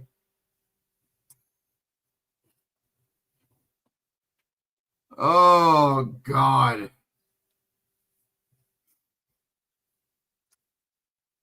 The Sooners were looking so good, and then they regressed just as quickly as they got hot. Okay, well, I don't know what happens from here, but we got 3rd and 5 coming up for the Sooners. They're still deep in their own territory in the 30-yard line. You've got to get downfield. Mateer, design quarterback run. What in the hell are you calling a quarterback run like that for on 3rd and 5? Like, what in the fuck? Oh, here it's 3rd and 5, and we need to make a statement and get moving in a hurry. Let's just run the ball up the fucking middle. Hold up. Something happened. I think we got a flag down.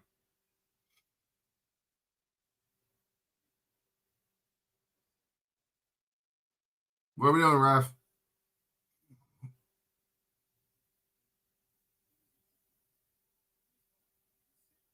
What are we doing, ref? 4th and 4? Okay, I guess. Timeout? Is it a timeout?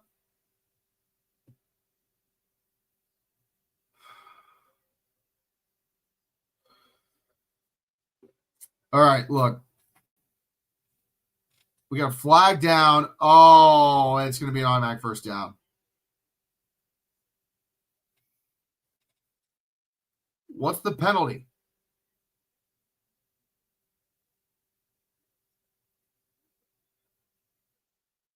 Are you shitting me right now? What in the hell's going on? What in the hell's going on?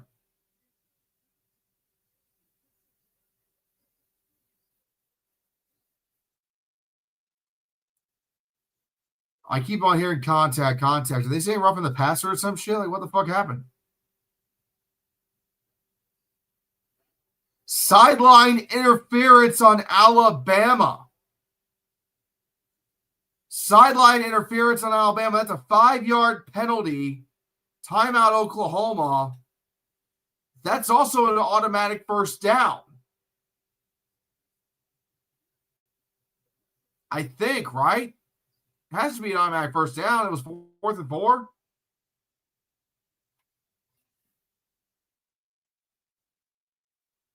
Oh, I'm just looking at the app because I don't have my fucking head. I don't have anything to listen to with the TV. Either way, it's not an automatic first. Oh, it is a 15-yard penalty. Shit. Okay. So that's an automatic first down. All of a sudden, the ball is on the Oklahoma 47 with 22 seconds to go. Oklahoma has a chance here to get in the field goal range, at least retake the lead before the half and try to salvage something. Bama rushes 5. It's tipped, but still caught at about midfield, out of bounds. Jermichael Carter with the reception.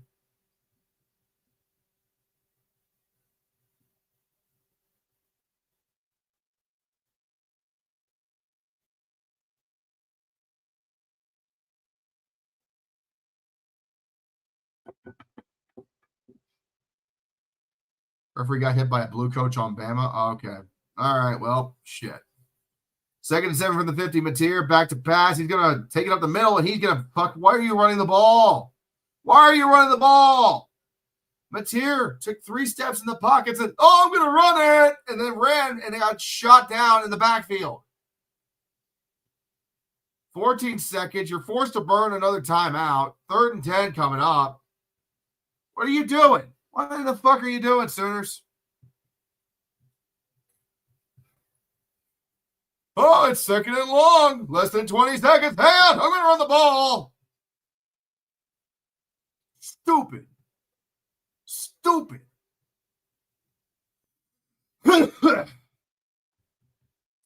I don't know. Kirk Herbstreit's pulling on Davis's cord or something. I don't fucking know.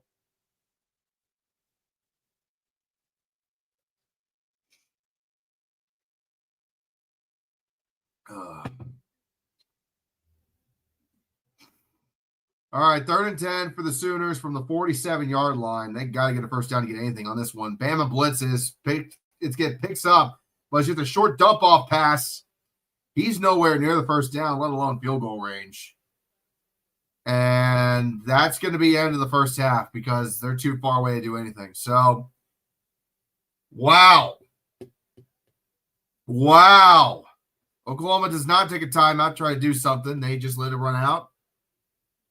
And it is halftime at the Palace on the Prairie with a tied game, 17-all. Alabama goes on a 17-point run to end the first half.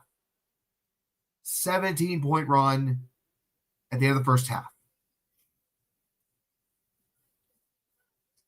Brett Venables is beside himself. You cannot have that shit happen. You absolutely cannot, under any circumstances, have that shit happen. I don't care who the fuck you are. All right. Well, this is how we make y'all from. Well, let me do this actually. Let me see how. Let's take a look at our buddy Squid Tard real fast and see what the fuck he's doing.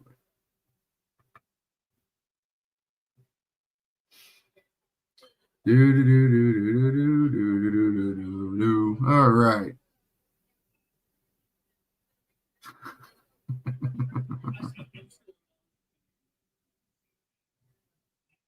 Yeah, I'm in awe of the fact that they choked that hard too. All right, let's try to get a hold of Squid, see if he actually does it. Let's see if he can answer my call real fast.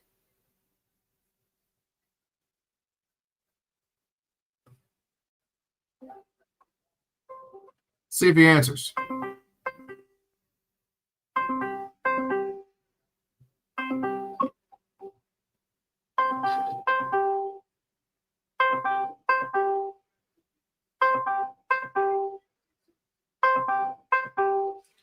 I saw him in the mustard get up.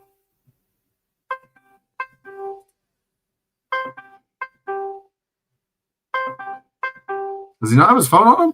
What the fuck? All right. It's worth a shot.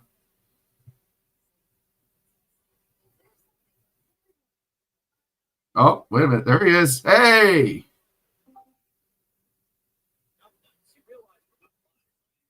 Hey, buddy, you know that's part of the fun, right? Hold on a second. I wanted to say hi. I heard you were in your mustard get up, and I saw. Correct. Dude, what in the fuck was that shit at the half? Like before they went into half. Oklahoma had Alabama by the balls and then just gave up 17 straight. Yeah. That was Oklahoma football right there. They went from acting like they were playing an FCS team to suddenly acting like they were playing Texas. That's all it all came down to. Yeah. Because that was terrible. That was dog water. Yeah. That was diarrhea donkey doo-doo ass right there. Yeah. I mean, I want to think that Mateer on that pick six, he probably just miscommunicated with the wide receiver because it looked like he was throwing it on the wide receiver's cut when he made a move. But instead of the wide receiver doing a comeback, he was running a fucking post route and threw it right into the fucking defensive back's hands. So, like, that's the kind of shit that's like, you've had 3 weeks to prepare for this game, and you can't even figure out a simple cut route for the wide receiver? What in the actual fucking... Mateer suddenly, when they started bringing more pressure on Mateer, he suddenly went from looking really good to just overtly rattled. The same thing happened to Ty Simpson in the first quarter. When Oklahoma was bringing more pressure, he couldn't figure it out. And then suddenly they adapted to it, especially since Oklahoma just kept making mistakes. That's the thing, is that they kept shooting themselves in the foot. Yeah. If Oklahoma wanted to put this game away, they had the perfect opportunity. They had a wide open receiver. Mateer throws straight to him. And then he looks at it for a second, realizes, oh, wait, I can't hold on to this football, and then fumble. Basically drops what it should have been a clear touchdown. Yeah, easily. I mean, that Xavier Robinson, that was the real turning point of this whole fucking game so far. Xavier Robinson catches that. It was 24-7 Oklahoma. Easily. And this is a completely different story right now. And then suddenly he drops the ball. The punter, I guess he ate popcorn on the fucking sideline before he went on the field because it just slipped right through his goddamn hands. Alabama scores a touchdown on a goddamn 4th and 2 from their own 10-yard line, and then the pick 6 happens. So I don't know what the fuck it is with Oklahoma right now. I guess they're just destined to always lose in the playoffs because they were 0-4 in the playoffs coming into this fucker. It looks like they're on their way to 0-5 unless there's some massive adjustments. It's just Oklahoma. They just can't put it together in the playoffs. I guess not. And it's making the committee look right for putting Alabama in, which you and I both know is just making us feel so warm and cozy inside, right? No, I'm glad they came back because the last thing I need to hear, it already started. Earlier in the stream, I already heard it from several people in my chat and then even people on Twitter that Bama, it always should have been Notre Dame. Notre Dame should have been in. They made a mistake. It's the same thing we saw last year when Boise State or SMU. We're thinking of the wrong horse. When SMU was getting belt to ass, when Indiana got the same treatment, all we heard was, if Bama was in, this would have been a problem. They would have been a competitive game.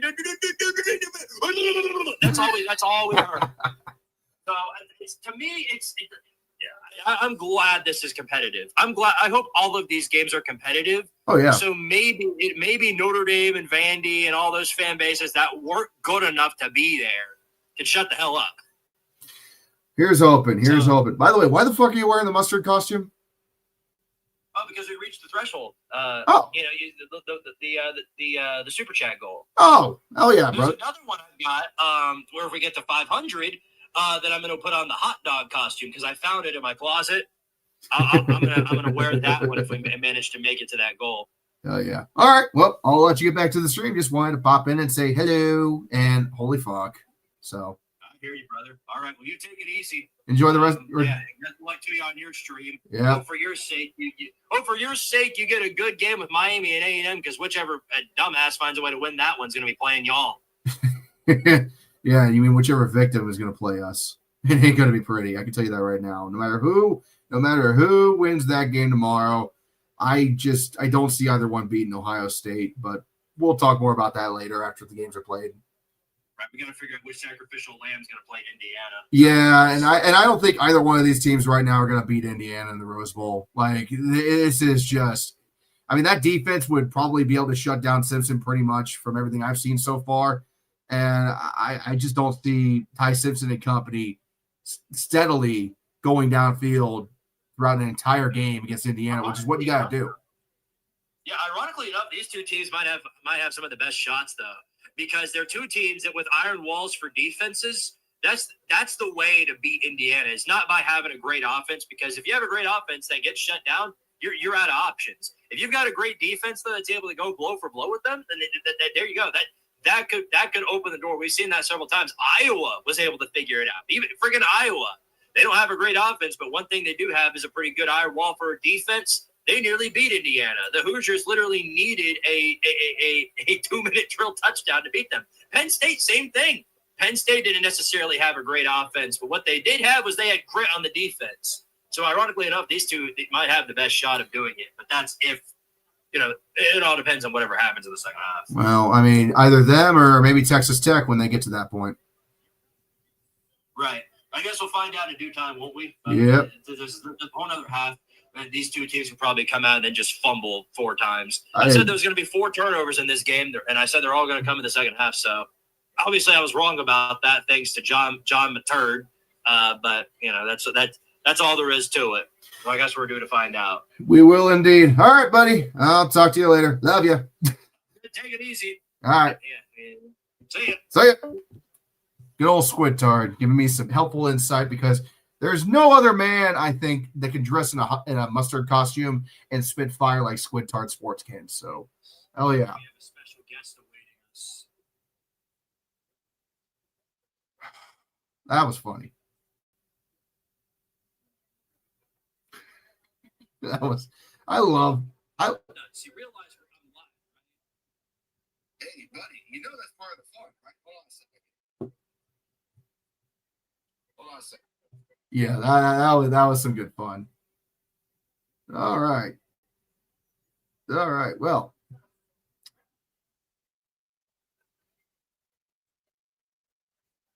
so we're at the half. To kind of recap it a little bit, I here's what happened if you're just now tuning in. Oklahoma had Alabama by the balls in the first quarter. It was all Sooners all the time. Then, of course, Alabama finally got their shit together and got a touchdown drive on offense, as you do. Then Oklahoma got Butterfingers on their punter because he just straight up dropped the football on a punt attempt, which was promptly blocked on the second attempt to kick it quickly. Alabama then gets a touchdown from that. No, they got a field goal from that, I should say. They got a field goal from that. Oklahoma comes back out to try to regain momentum. John Mateer throws a pick six. And then nothing else happens. So, yeah. Fun times in Norman again. In Norman. I should have saw that coming, honestly. Just I should have seen that coming straight up. The Sooners are just 100% not. They're just not built for this shit in any capacity. If it was just their offense going 3 and out, they would ironically be in a much better position. If they had just punted the ball away and not thrown a pick six or gone 3 and out and had a little bit better communication on plays, I don't think Alabama is in the lead right now. Or I shouldn't say they're in the lead. I don't think it's a tie game right now. It's a much different story.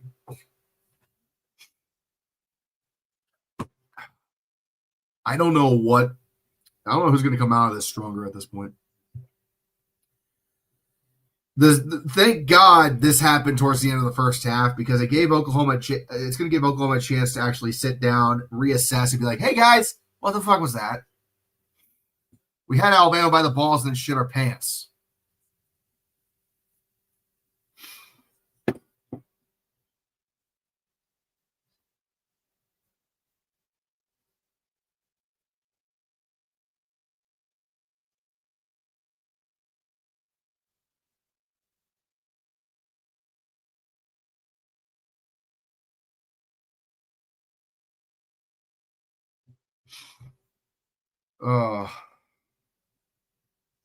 Got a feeling we're going to have an overtime playoff game.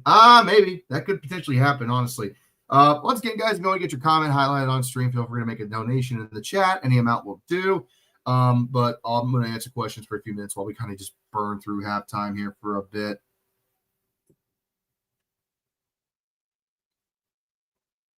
I didn't get that. Could you try again? Fuck off, Siri.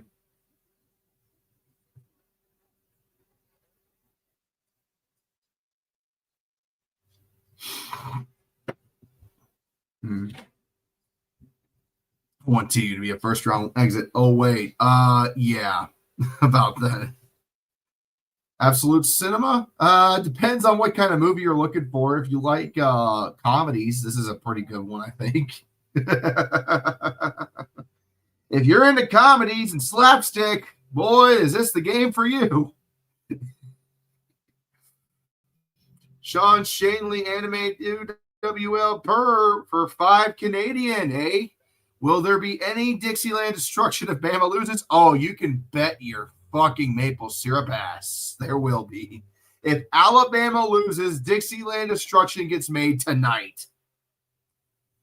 And then I got to try not to sleep through the start of the game tomorrow. The Titanic, but it's the Oklahoma football team. Oh, Jesus Christ. Thank you again for the 5, Sean Shanley. I really, really do appreciate all the donations you guys have given tonight. It's a privilege once again to be entertaining you crazy bastards as we watch this glorious occasion.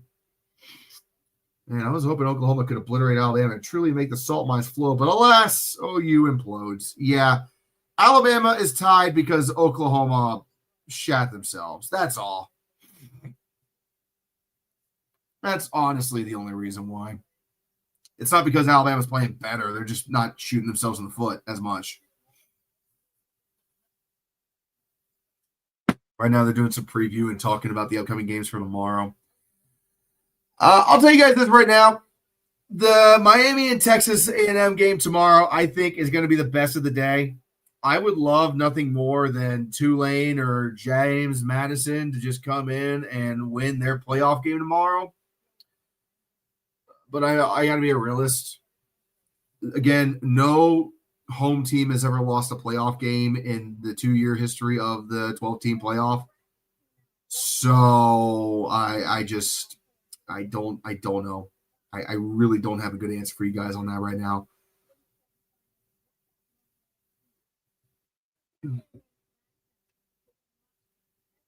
Oregon apparently had a mock game last Saturday, I guess like a scrimmage, to get themselves ready. I mean, that's fair.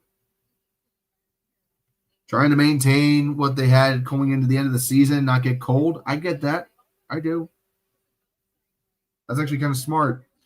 They're not sleeping around on James Madison, looks like. Brad, if you keep talking about that, all the home teams will surely lose, man. Well, that's kind of the hope, isn't it? I would love to see a goddamn upset in the first round. We haven't had that yet in the playoffs. There has not been an upset in the first round yet in 2 years.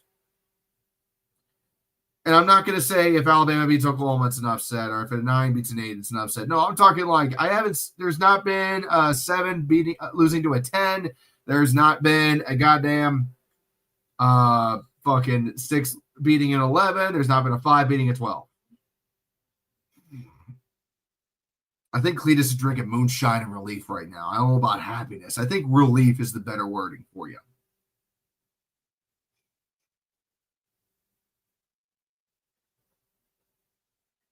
Oh, Fallout Season 2 is upon us. Interesting. I started to try to watch Fallout, but I don't know. Something about that just did not. I couldn't get into it. I like Fallout, but like, you know.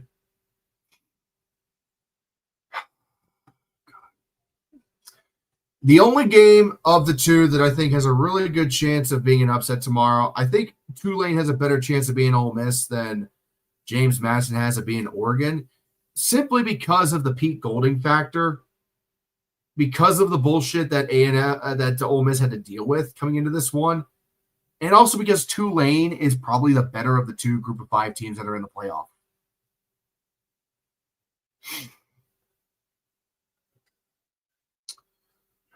So, quick reminder, we are going to be back tomorrow afternoon at high noon Eastern time for the game between Miami and Texas A&M. Probably the premier game of the afternoon, that one will be. I'll be here for that. We're going to stream that one and see how that looks. Winner of that game will play Ohio State in the Cotton Bowl on New Year's Eve, which we will also cover live on this channel on New Year's Eve. That might be the only game we do because New Year's Day I'm going to kind of chill and relax. So the winner of this game tonight will go and play Indiana in Pasadena for the Rose Bowl. The winner of Miami and Texas A&M will play Ohio State in the Cotton Bowl. Illogical, who's in the chat, one of our mods, Illogical Canadian, will be covering Ole Miss versus Tulane. The winner of that game will play Texas Tech in the Orange Bowl. And then James Madison and Oregon, the winner of that game, the winner of James Madison and Oregon will play Texas Tech, while the winner of Ole Miss and Tulane will play Georgia in the Sugar Bowl. Brooklyn Poke for 35. Thank you so much, Brooklyn. I really appreciate it. Any thoughts on FCS games tomorrow? Well, let's take a look and see, shall we? Because I do want to take a look at that. If you guys haven't been following the FCS playoffs, it got kind of spicy. One game I know for a fact that is happening tomorrow that I am very much looking forward to watching is going to be, we got the FCS semifinals tomorrow. It is the second Brawl of the Wild between Montana and Montana State. That is getting a spot on ABC at 4 o'clock tomorrow afternoon. That's going to be a hell of a game. I haven't followed FCS a whole lot during the season, obviously. So I'm not sure what's going to happen. But the winner of that game will be in the FCS National Championship game in January. It's hard to say. It looks like Montana, the Grizz, have a 5-point favorite, 5.5-point favorite over Montana State. But the game is at Montana State. I'm going to go with the Grizz. I think Ayat, the quarterback, has nearly 4,000 passing yards. I mean, I'm just looking at that, and Gilman has over 1,400 rushing yards. Give me the Grizz in that one. They seem to be more dominant than State is, but we'll see what happens there. And the other semifinal is between Illinois State and Villanova. Very interesting. Villanova is actually doing something in football right now, which is crazy to see. Give me Nova in that one. So I'm going to predict Montana versus Villanova for the national championship in FCS.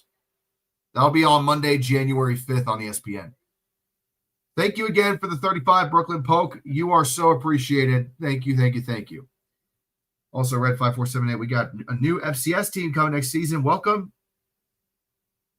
Chicago State got a football team. What? Last I heard about Chicago State, those fuckers were going broke. And they got a football team?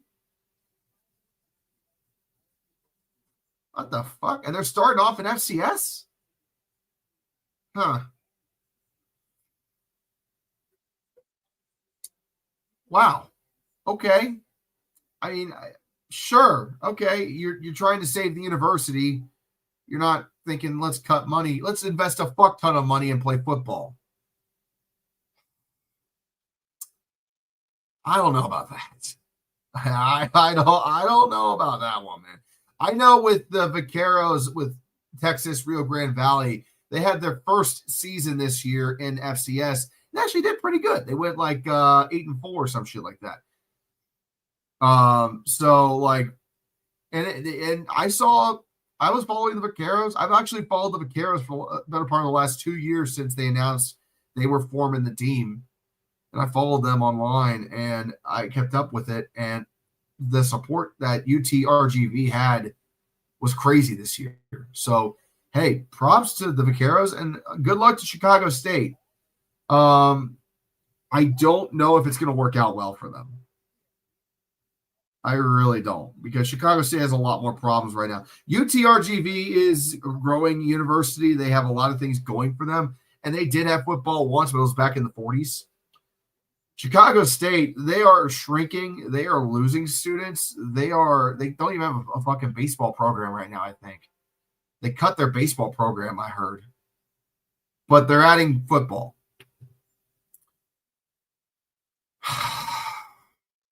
I just don't think that's a smart move. If you're going to start a football team at any level, let alone FCS, because you're never going to be able to start at the, fucking bowl subdivision. You got to start a championship at least. If you're going to start a goddamn Division I football team, you need to have deep resources, deep pockets that you can lean on heavily to get you off the ground. They went 4-28 in basketball last year. They usually go 4-28.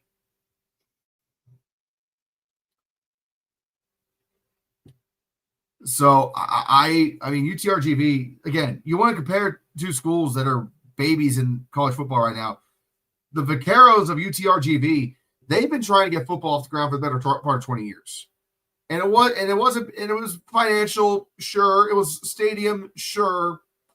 But they're also in the state of Texas. And they are football mad in Texas, as we all know and love. So it was going to get off the ground eventually. Chicago, look, I'm not saying football can't thrive in Chicago because they have the Bears. They have Northwestern. It's not like it's a football deprived area, but I mean, let's just be real here. It's not exactly what you would call Illinois is not known for being a blue chip college football state. They're just not. They're much more known for other things, I think. Their baseball is much better known in Chicago, and they folded their baseball program. Chicago State's just got a lot of problems, man. I wish the state nothing but the best in trying to save their school. Maybe I know the Bears might go to Indiana. That's another fucking topic for another day.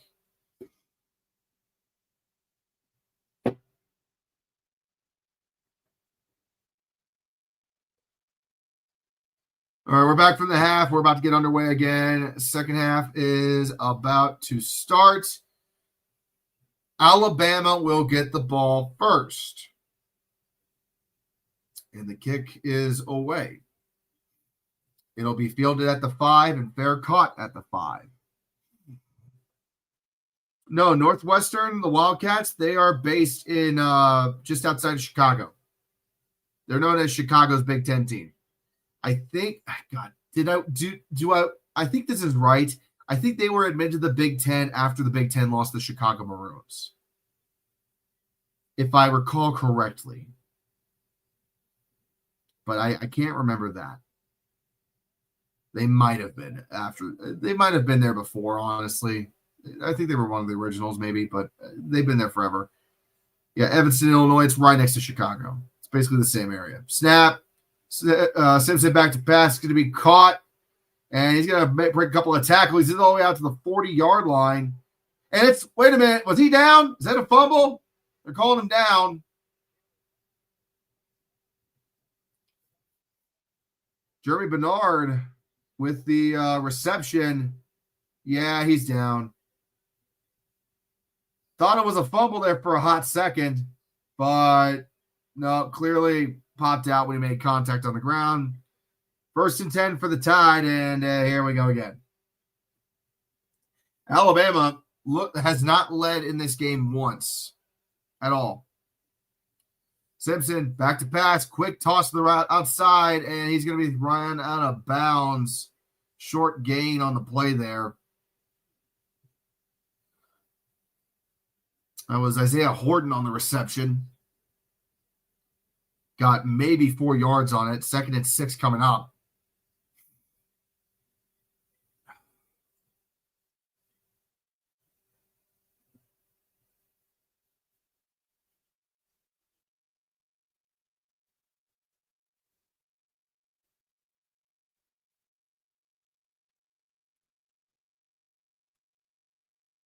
Snap. Simpson back to pass. Looking. He's got men all over him, and he overthrows his target intended for Horton. Going to be 3rd down coming up.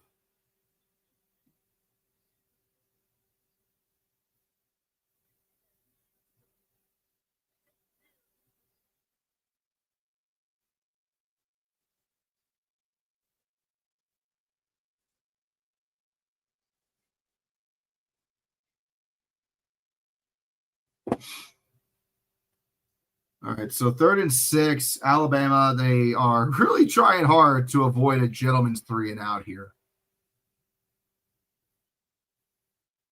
Calling an audible 4, 3, 2, 1, and they're not going to get the play off in time. Oh, no. No way. They did not.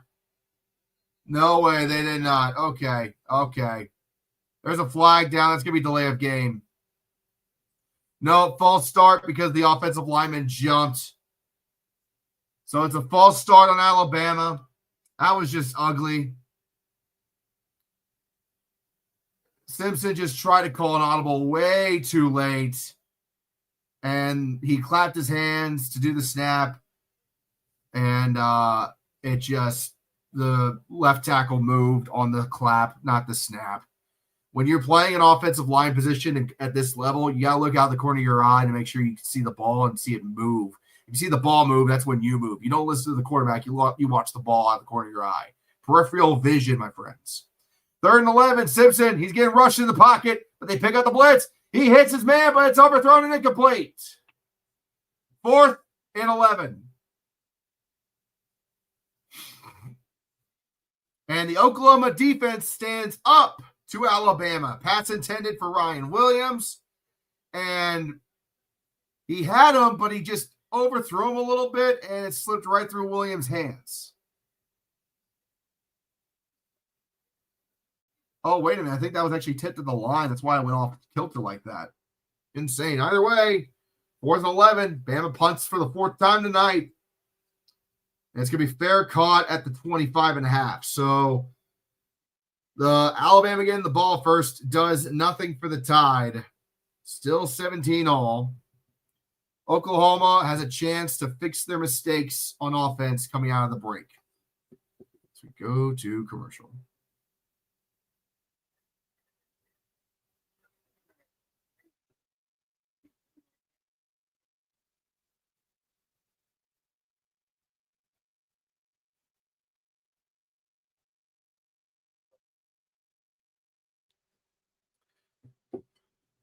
Oh, Jesus. At least it's been a good game, not a blowout. Yeah, I agree. I mean, it's been a good game. Just it's not been a good game the way we thought it was going to be. We thought it was going to be kind of a defensive slugfest. And it got ugly quick for Alabama, and then it got ugly quick for Oklahoma. So, like, both teams have shot themselves in the foot, and both teams have defenses that have had to step up at least a couple of times to make plays tonight. So it's been perfectly even. The only difference is Oklahoma is the one with a turnover and Alabama's not.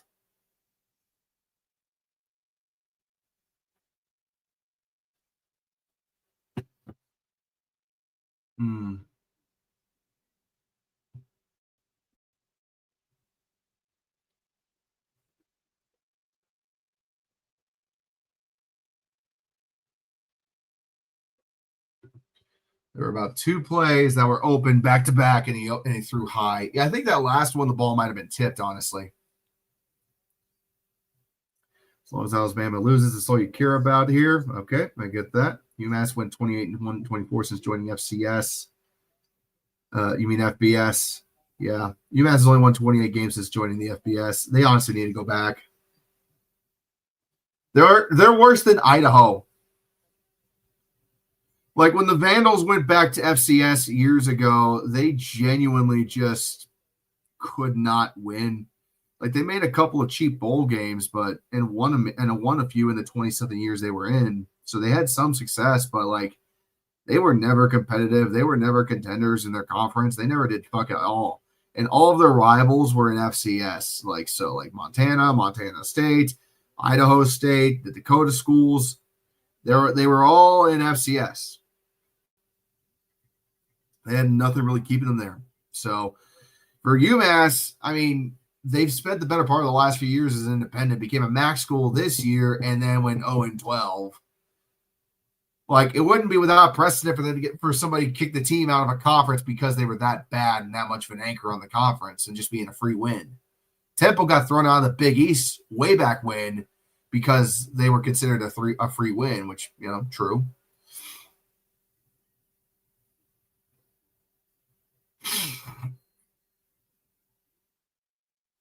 So 1st and 10 for the Sooners. And you got to get your shit right now if you're Oklahoma. Reset your tempo. Reestablish yourself. As a run up the gut for 4, maybe 5 yards for Torrey Blaylock. And that's exactly what you need to do right there. Nice and calm. Establish a run game.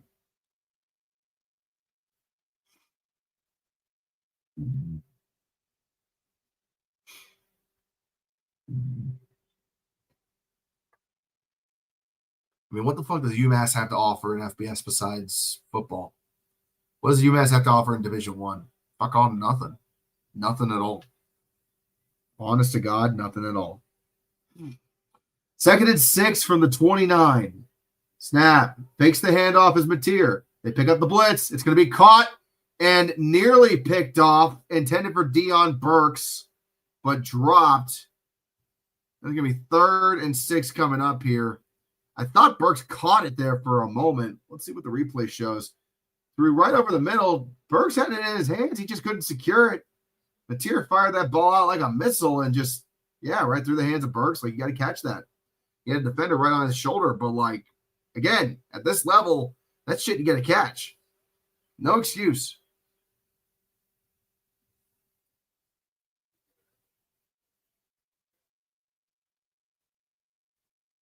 Snap. Simpson back to pass. Looks to his right. Throws over the middle. And another one dropped. Satenga, the intended receiver that time. Ball was thrown behind him, and he just couldn't control it.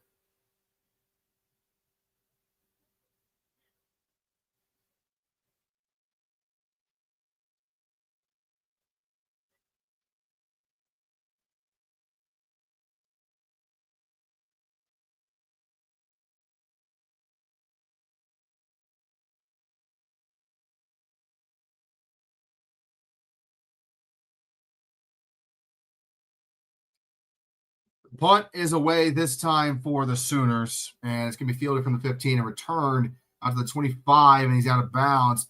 And a big hit late, but they're going to throw a flag in Oklahoma for that one.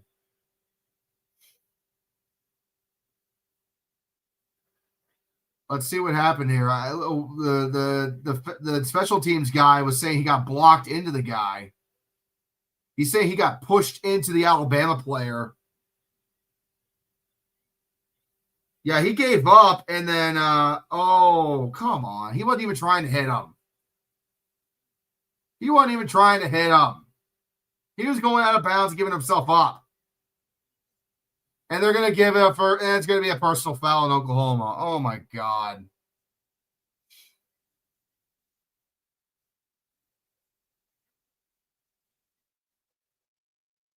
He gave him the shoulder, and that's what happened. He gave the dude the shoulder, and it cost them a fucking penalty. It doesn't bang like that. That was a big hit. So I bad call maybe, but does it matter? No. Once again, I will say this because I've said this many times on the show. You cannot leave games up to the decisions of the referees. Do not put yourself in that position. If the defender is going out of bounds, you go all the way to the goddamn bench and take a seat. If the ball is in the air and they're yelling, Peter, go all the way to the bench, take a fucking seat.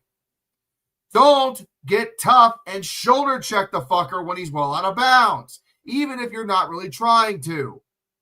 You want to know why? Simple. They're going to throw a flag on the simplest shit. It's not about who gets hit first. It's about who gets first after the whistle is blown, a.k.a. who gets hit last. Unfucking believable. It's football 101.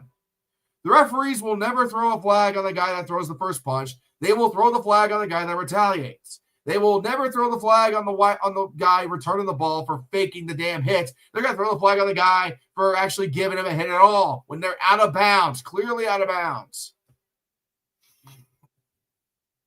Just play the goddamn game. Don't let the referees make a decision for you. It's not hard. Hang on a moment. Oh, fucking shit. That's the kind of shit that chaps my ass. Like, genuinely, it pisses me the fuck off when shit like that gets brought up. Oh, my God, the referee should just not let that fucking happen or anything. The referee just needs to, fuck off. Bad ref. Why are you letting the ref make a fucking decision in the first place? Don't make the referees throw a flag. Don't let them make a call. I don't give a shit what conference the referees are in. Don't ever let a referee make a decision for you. It's not going to go the way you want. Never has, never will. I don't give a fuck who you are.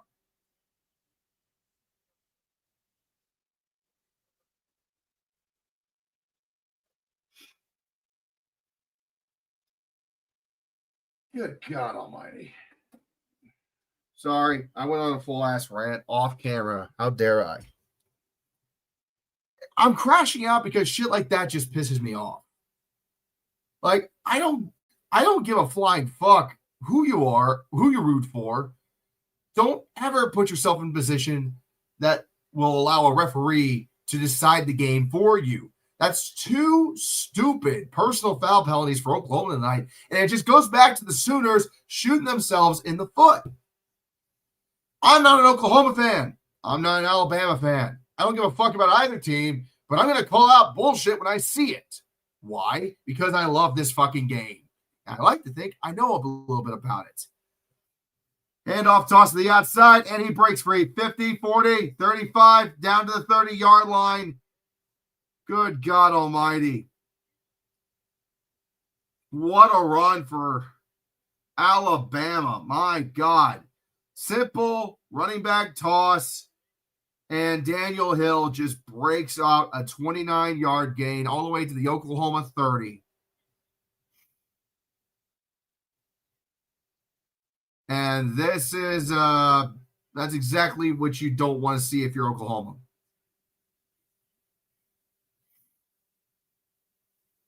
$15-yard penalty puts Alabama in great field position, and then all of a sudden, boom. Snap, Simpson throws the ball out to his right, misses his target, incomplete, intended for Lazier Brooks. Already has the touchdown of the night. Yeah, I mean, the story of this game is Oklahoma choking. Lack of discipline and choking. Lack of discipline, lack of and I can't even say it's lack of offense. Like, their offense has played great for the first 20 minutes of the game, and then it just completely vanished.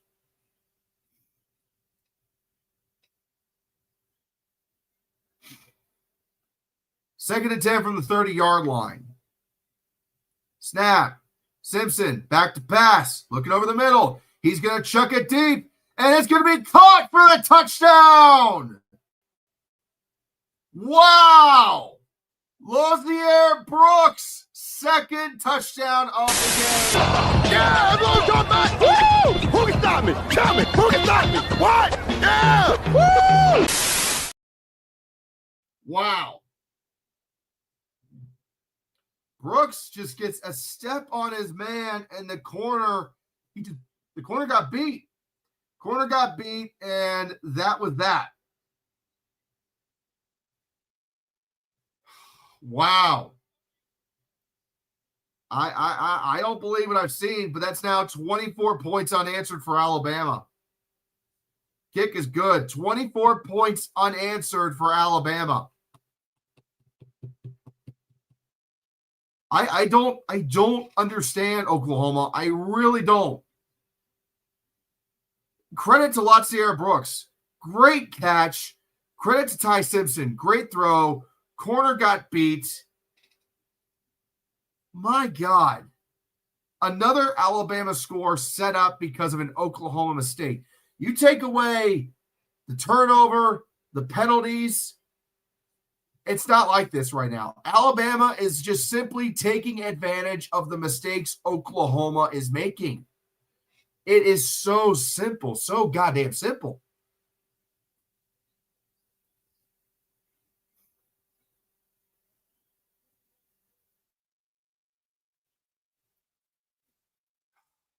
$24 unanswered for Alabama on an Oklahoma defense that a lot of people thought was one of the best in the country. But it's not even their fault. I can't fully blame Oklahoma. I really can't. 2 of those touchdowns were their fault, yes.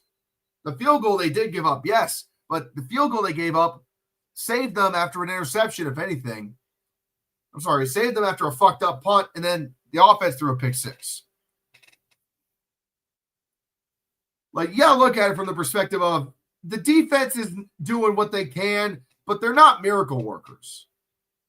Oklahoma's offense has to stop shooting themselves in the dick. Honestly, I don't know. As an OU fan, I don't know what the heck is going on with OU either. It's an enigma. Is there something psychological? I don't know. Maybe. You got to start to wonder here if Oklahoma can get their head out of their ass and actually get something going here. But here, back to pass. He's getting rushed, and he's sacked on the delayed blitz. Dear fucking God. This ain't no ballet, motherfucker. This is for real. Come on. Oh, boy. Yeah, the delayed defensive end blitz. The end was camping, waiting to see if Mateer was going to throw. Second he threw, he was on the blind side. Mateer didn't see him until it was too late. Second and 15 for the Sooners at the 20. Snap, Mateer looking to throw. Looks over the middle, still looking. Guess what, motherfuckers? We got ourselves 2 sacks in a row. This ain't no ballet, motherfucker. This is for real. Come on.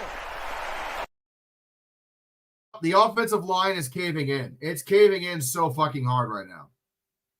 They only rushed 4. They only rushed 4 fucking guys. You have 5 offensive linemen and 4 defensive linemen, and the fucking right side tackle just got beat. Oh, God. As a former offensive lineman, that makes my skin crawl. 3rd and 10. Sorry, 3rd and a mile. They're going to dump it off to Blaylock. They get back to the 25. It ain't enough to do shit. 3 and out for Oklahoma. You might as well just start booing their asses off the field. God damn.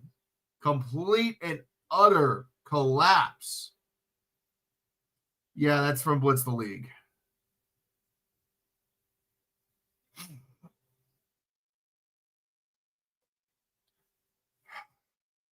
Alabama was slow to start, man, but once they get going, boy, they get going.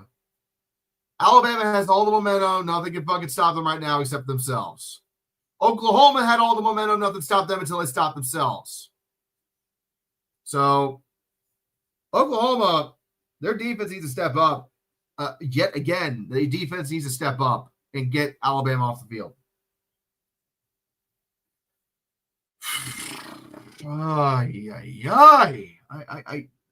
What the fuck?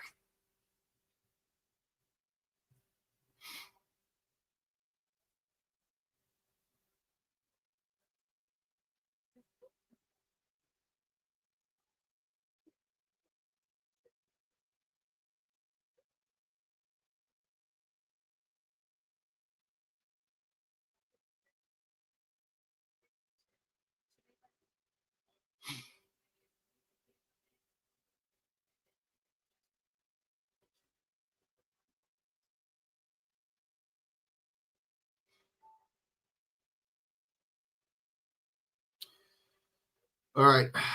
Mo was texting me. Oklahoma's defense has been locked in most of this game, honestly. It's not like, again, I want to be clear about something, guys.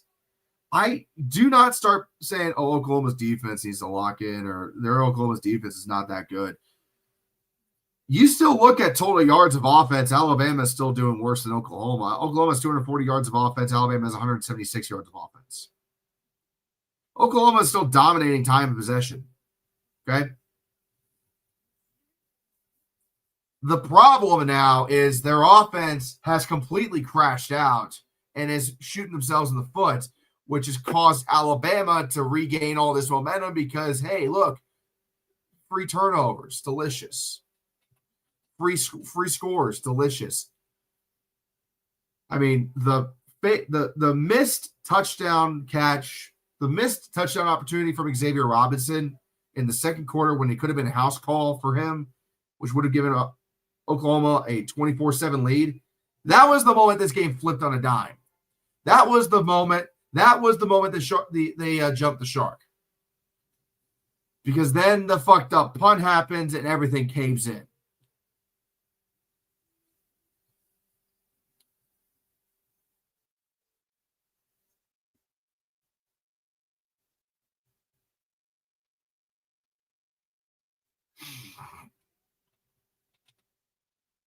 Now,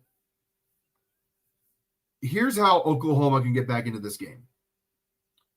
Defense gets a 3 and out on Alabama right here, takes the momentum back in that way, and then the offense goes on a nice, long, sustained drive, which I hate to tell you guys is something that they're not very good at doing on a consistent basis all season long. I'm going to do a video regardless of whoever loses this game tonight and get it out, but I'm doing my best not to lose my voice. I got to do one more of these fucking things tomorrow. Like, I got to get up and do this shit again at noon tomorrow. So I'm only going to have a few hours to rest my voice. Going to be a busy boy. Busy boy. So 1st and 10 for Bama. Sooners got to get a stop. They got to get a stop now. Ty Simpson on a quarterback run to the outside goes nowhere. Ran off to the left and got met at the line by the Oklahoma defense. So 2nd and 10 coming up.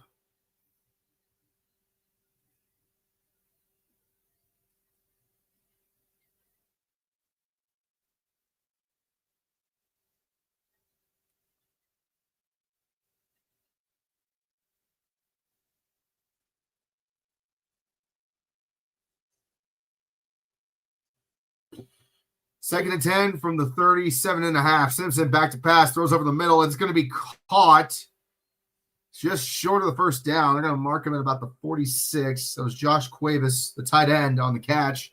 3rd reception of the night for him. Going to be 3rd and 2 coming up here for the Tide.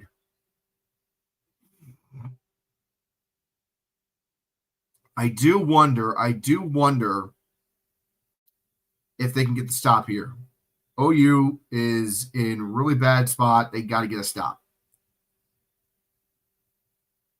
They get up in Alabama first down here. I think Alabama's marching downfield. I'm not going to lie. Oklahoma, or snap, goes Simpson rushing out of the pocket, still looking. He's going to throw it deep. He's got a man open. Missed it. Oh, no. Jeremy Bernard was wide open and missed, but we got a flag. Hold the phone. Back at the line of scrimmage. See what they say it's on.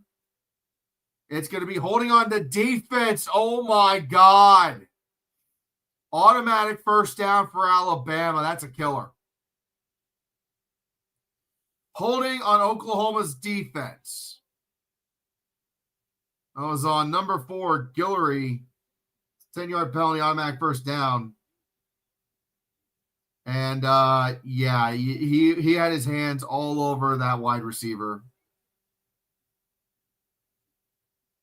Oh, wait a second. No, that was looking at the wrong guy. Yeah, there was holding. There was definitely holding. That's one you got to throw. It was pretty obvious, honestly. Oh, bullshit. Yeah, that was an obvious throw.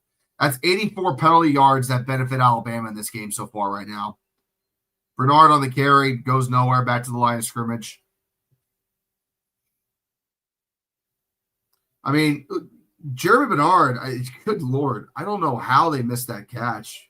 That should have been 3 and out. Oklahoma gets off the field. Best case scenario off of a stupid Alabama mistake. And instead, Oklahoma's the one making the stupid fucking mistakes. So we got 2nd and 10. Ball's on the Oklahoma 44. Got 7:25 to go in the 3rd quarter.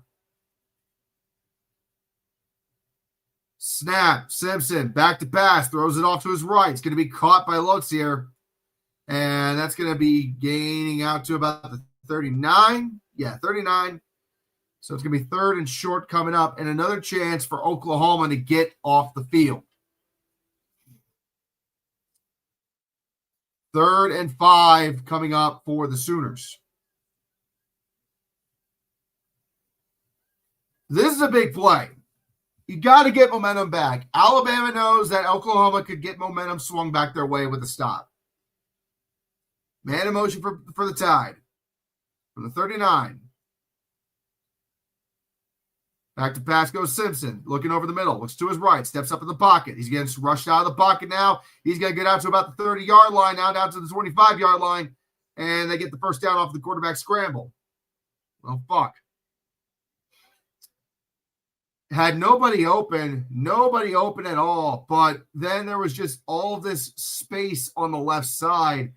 And Jan Miller gets a nice block on the corner on the edge to give ample room. Alabama gets away with a holding call, though.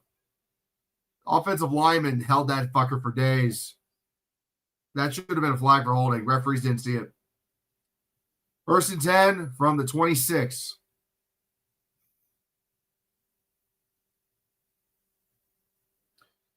Simpson back to pass. Looking. Fires it. It's going to be caught. They're going to say he's inbounds. It was Cuevas, the tight end. Just at about the 22-yard line. 2nd down coming up. 2nd and 6.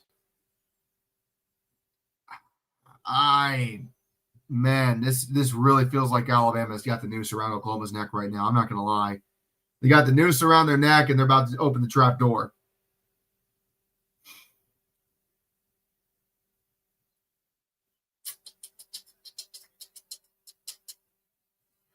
All right, Simpson back to pass. There he goes. Scrambles to his left. Throws off the hands of his intended target, Edwards. He was right there. It wouldn't have been a big gain, but dropped the ball. 3rd and 6 coming up here. Caleb Edwards, the intended target. Oh, Simpson got hit right at the very end. Simpson probably trying to argue his case, but could not argue his case enough. All right, Oklahoma, you got to get a stop now. You got to hold them to a field goal at least here. You got to do something. 3rd and 6. Simpson hands it off up the middle. Jam Miller just could not get far at all. And it looks like they're going to settle with the 3-point attempt. 4th down coming up. So Oklahoma finally gets a stop that they should have had about 6 plays ago. And Alabama will line up to attempt a field goal. Connor Talty, the kicker for Alabama. He's made one already from 35 yards out. This will be his 2nd attempt from 40.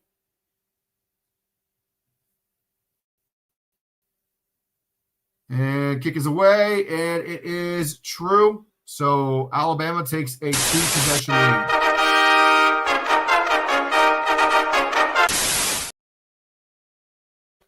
So we have flipped. Oklahoma started the game off with a 3-score lead on Alabama at one point.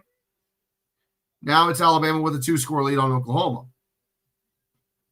Quick friendly reminder for you guys, don't pay attention to the timeout markers on screen. The score bug is bad at keeping track of timeouts. Both teams still very much have all 3 timeouts. Oh.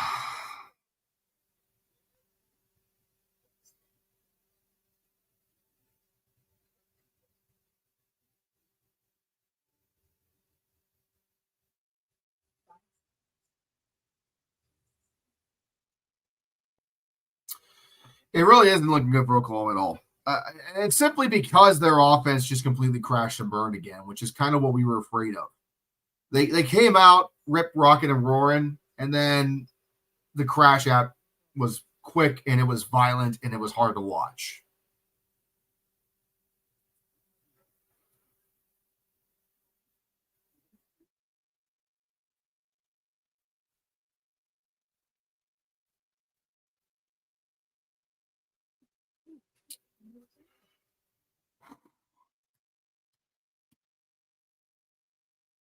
Or you use a plugin for the scoreboard, or is it just from a web page? So I use the Sports Scores bot, and then I put that shit into my OBS, and then I take OBS, and then I plug that shit in my StreamYard, and that's how you see this web page over here.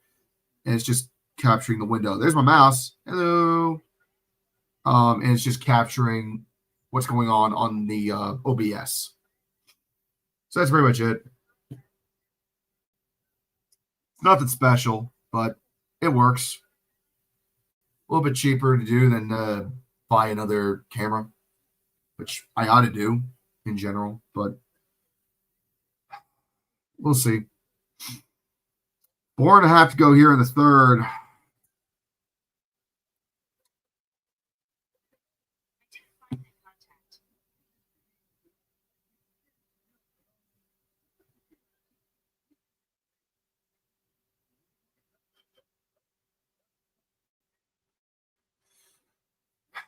If it ain't broke, don't fix it. SEC or Big 12 don't matter. They see the playoffs and shrivel up. Yeah, no shit.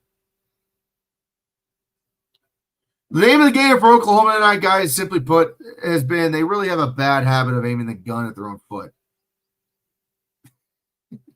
It really is just that. They just love making their feet into Swiss cheese. We haven't seen a home playoff. We haven't seen a home game. Sorry, we have not seen a team in the playoffs lose a game at home yet. I think we're on our way to seeing that tonight. Last year, no home team lost a home playoff game. This year, well, I don't know about that.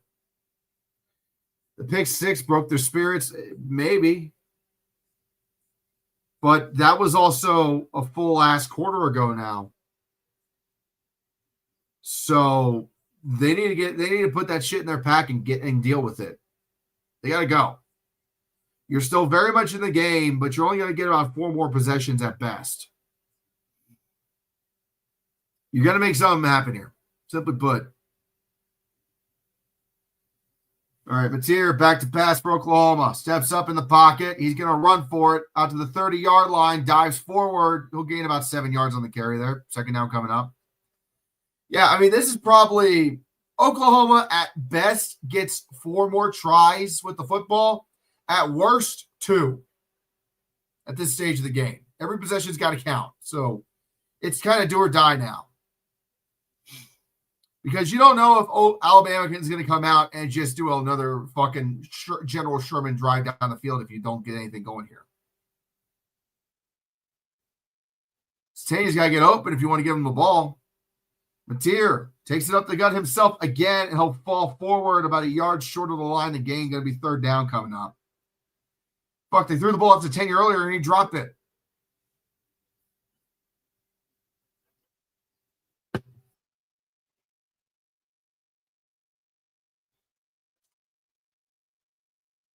You gotta get a first. There is no tomorrow. You got to get this first down.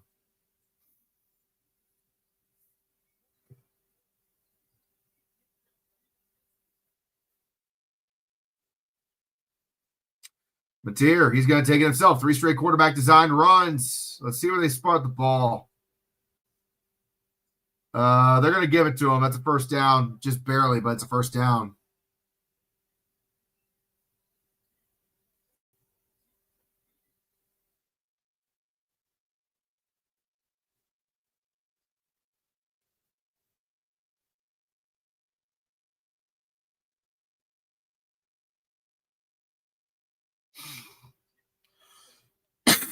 All right, well, 2.5 go in the third. Mateer takes the snap, quick toss to the outside, and Xavier Robinson on the carry there. He's going to get about 2.5, maybe 3 on the carry. Not much at all. 2nd and 7 coming up.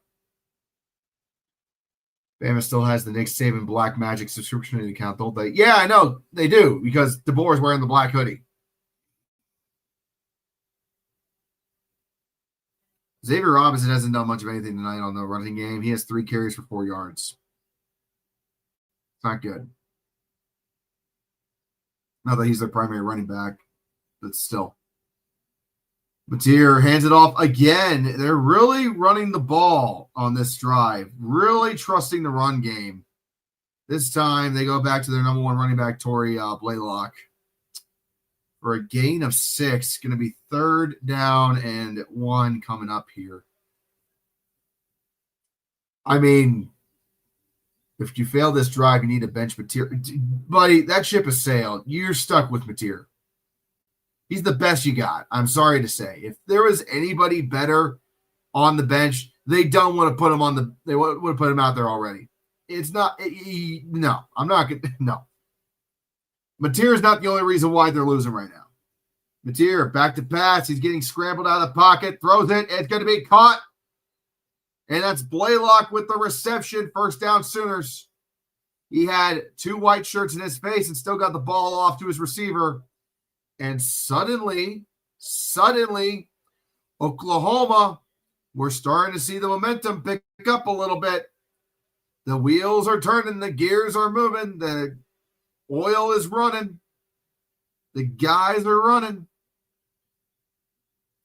So, a couple of first downs in a row. They got a little bit of a drive going. Mateer fakes the toss to the outside, takes it up the gut himself, and he'll be brought down at the line. Maybe a half a yard at best on the carry there. What up, Akbar? Good to see you. Are you doing okay? Really, are you doing okay, Akbar? Dad told me to put a fork in it. Didn't realize we still have a whole quarter still. Well. Ain't over until the fat lady sings. Problem is that she's starting to warm up a little bit. But Oklahoma's driving, so don't call it over yet. We still have the fourth quarter to play, which is about to start. The clock is running out. We have 15 minutes of football to go in Norman, Oklahoma. Alabama 27, Oklahoma 17. And if you want me to tell you guys something positive for the Sooners, they're finally getting some momentum going on offense. They got a nice little drive going, a 7-play drive right now. If they get a touchdown here, they're right back in it. A field goal, and they're right back in it. So as long as you get something out of this drive, you're right back in it. So I'm not going to say it's over yet. That said, strictly because of the fact that they got a long drive going right now, you at best might only get the ball one more time. Because if your offense continues to do what they're doing, which honestly, this is great for both the offense and the defense, for the Sooners. It's great for the Sooners on offense because, hey, they might actually get some points out of this and keep them in the game. It's great for the defense because, hey, the defense is getting a fucking break. They're getting their breath back. They're reassessing. The less you have Alabama's offense on the field, the greater your odds of winning the game. That's simple.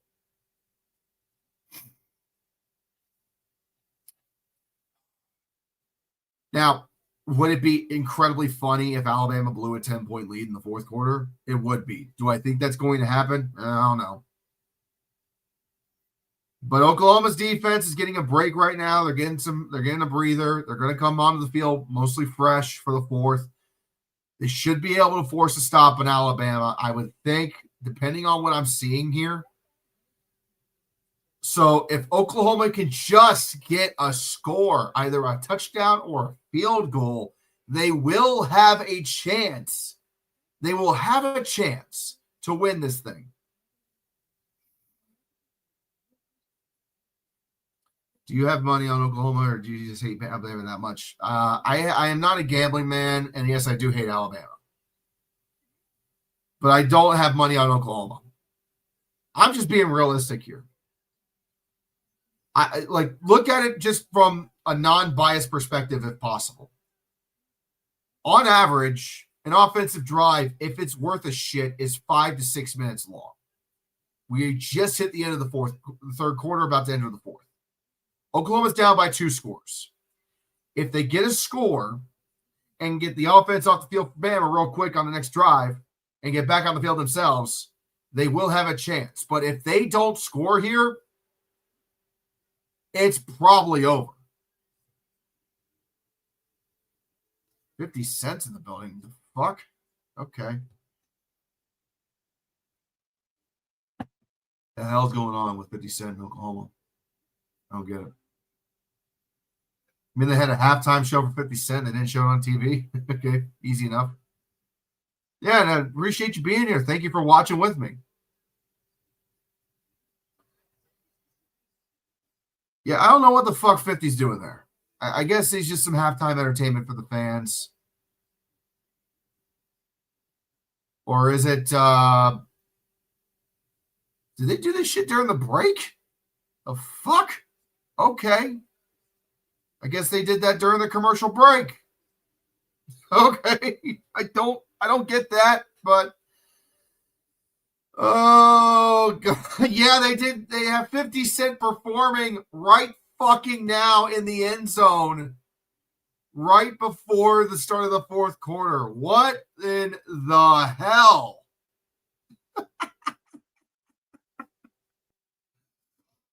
Okay. I've never seen that before. It's going to hype up somebody. But this is it right here. 2nd and 10 for the Sooners from the 48 in their own territory. Mateer back to pass. Bama rushes 5. It's thrown, incomplete, but a flag is out. Clear as day. Pass interference in Alabama. Automatic 15-yarder, automatic first down. You can't ask for better than that if you're Oklahoma to start that off. Shouldn't they have 75 Cent out there if he's performing at the third quarter? Yeah, let me just call that fucker up, smart ass. Good one. Clever. So the pass interference will bring Oklahoma out to the 37-yard line. Boy, did they need that in the worst way.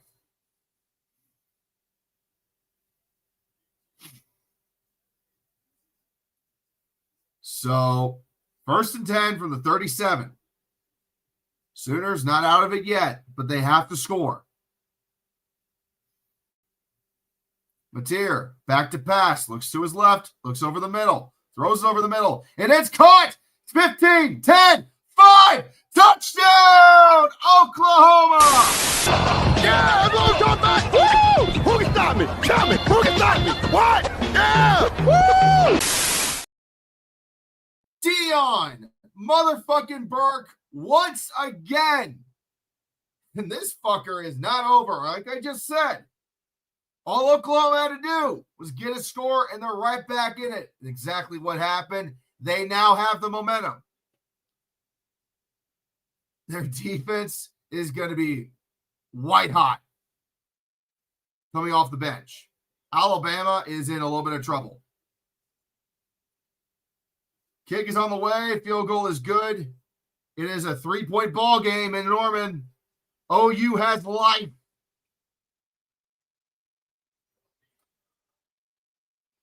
Dion Burks, I mean, it wasn't anything fancy. It was just a simple crossing route.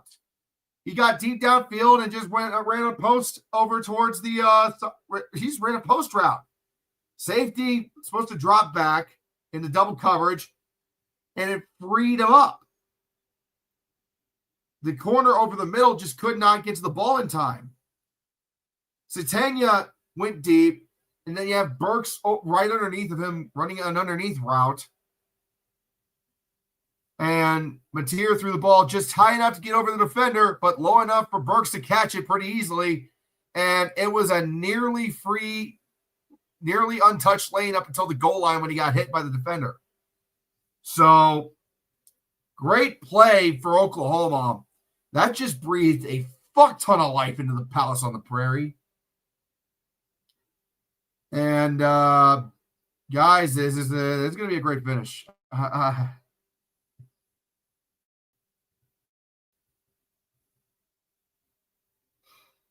This is about to get real good. Buckle your chin straps. It's go time, everybody. They're going to fair catch that at the 4. God, where's Keith Jackson when you need him?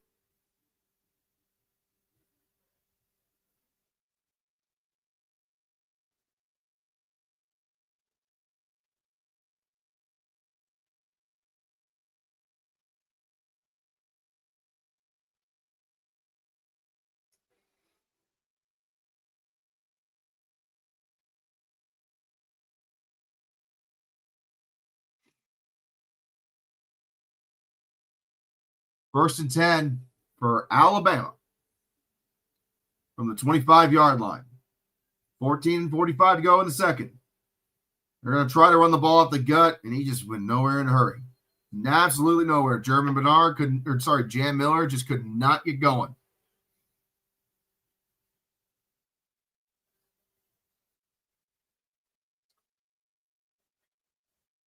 I don't know if that's a good thing or not, what you said there, Elliot. I mean, you guys can't watch it from my position here, so like I'm just describing it as best I can because I want you guys to get the full picture as to what's going on here. Alabama's now calling an audible at the line. They got 10 seconds on the play clock. They need to hurry up. Tick, tick, tick, tick, tick, tick, tick. 5 seconds to go. They should get this off, though. Oh, offense jumped a little early. They're not going to throw the flag. Throws it deep. It's caught by Isaiah Horton. Reception at the 37-yard line, and Isaiah Horton just caught that over the shoulder like it was nothing, like he was born to do it. Gets a step on the corner, and that's all you need. That's all you need. And suddenly you flip the field. Alabama's in field goal range. I mean, over the outside shoulder on the catch there. Hard to defend, especially when you already lost a step to the defender. There goes Jan Miller running the gut, but he's going to lose a yard. Second down coming up here.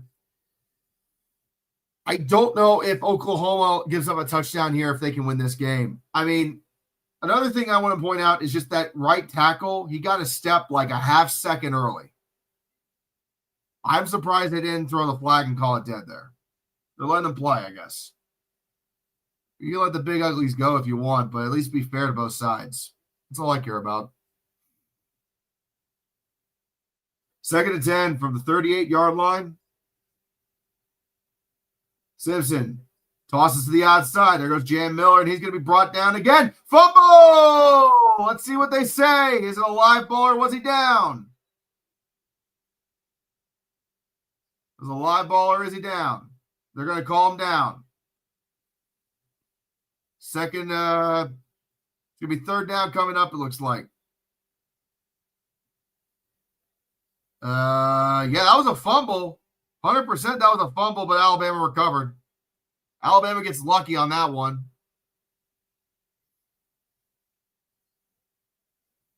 I mean, after that, it's just a dogfight underneath, and whoever comes out of the pile wins it. So, real fumble, but Alabama got lucky. They got the ball right back. So, 3rd and 11. Calling an audible again. 8, 7, 6 on the play clock. Simpson back to pass. Looking over the middle. Steps up in the pocket. He gets swarmed. He gets brought down. It's a sack. And he's out of field goal range. This ain't no ballet, motherfucker. This is for real. Come on. That went from Alabama potentially about to go back up 2 scores to probably going to have to punt because he got brought down on the Oklahoma 47. You're too far out of field goal range. Ain't no fucking way. This has been a war. This hasn't been a game, man. This has been war. Like, both teams have made critical errors at the worst times and have also stepped up and made great plays at the best possible times. Punt is away. Might have been nearly blocked. It's going to bounce out of bounds at about the 7. Yep, they're going to mark him at the 7-yard line.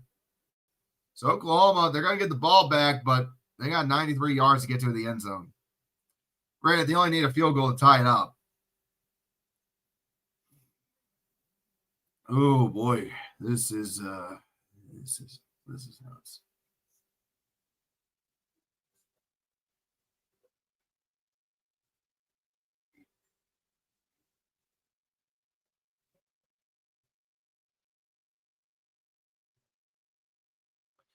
This weekend might be the best weekend of football ever. Well, we'll see. It really just depends on what we get with the Tulane, Ole Miss, and JMU Oregon game.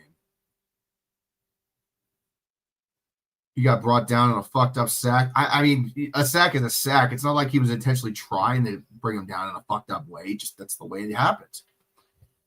Sometimes you just gotta let the play. They're already falling off balance and just try not to fall into space. They were calling it dead. Alabama got lucky that it was only a punt that they gave up there. Genuinely, Alabama got fucking lucky because if the scrum had resulted in Oklahoma having the ball at the end, Oklahoma would have already had the ball back, and it would be a completely different topic of discussion right about now. This is getting real.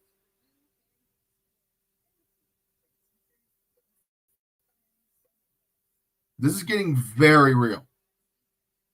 But Oklahoma's offense has to do something they have not been that good at this season. Have a long, sustained drive that results in points. That's not something you normally see. Just Just being straight up. It's not something you normally do.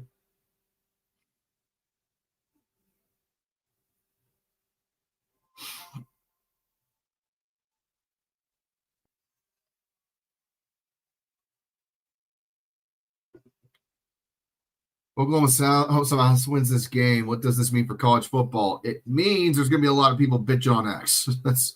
I don't know about college football as a whole. I know what's going to happen on social media, though. A lot of Notre Dame fans are going to be bitching up a storm. A lot of people are going to be bitching at the College Football Playoff Committee for putting Bama in over Notre Dame. There are going to be a lot of people bitching about Alabama and Tuscaloosa. Going to be a lot of bitching. But as for the sport as a whole, is not going to give a fuck who wins this game. It just simply means that Indiana is going to get one or the other. And I think either one of these teams is not going to get past Indiana, simply put. How will it affect the trout population? Think of the trout population. Their lives depend on the results of this game. If you had said catfish, I think it would have been more appropriate, actually, but still. All right, here we go. 1st and 10, 11 minutes to go. See what happens now. Oklahoma sends a man in motion, fakes the toss to the outside, and Mateer is only going to get a yard on the quarterback run. 2nd down coming up.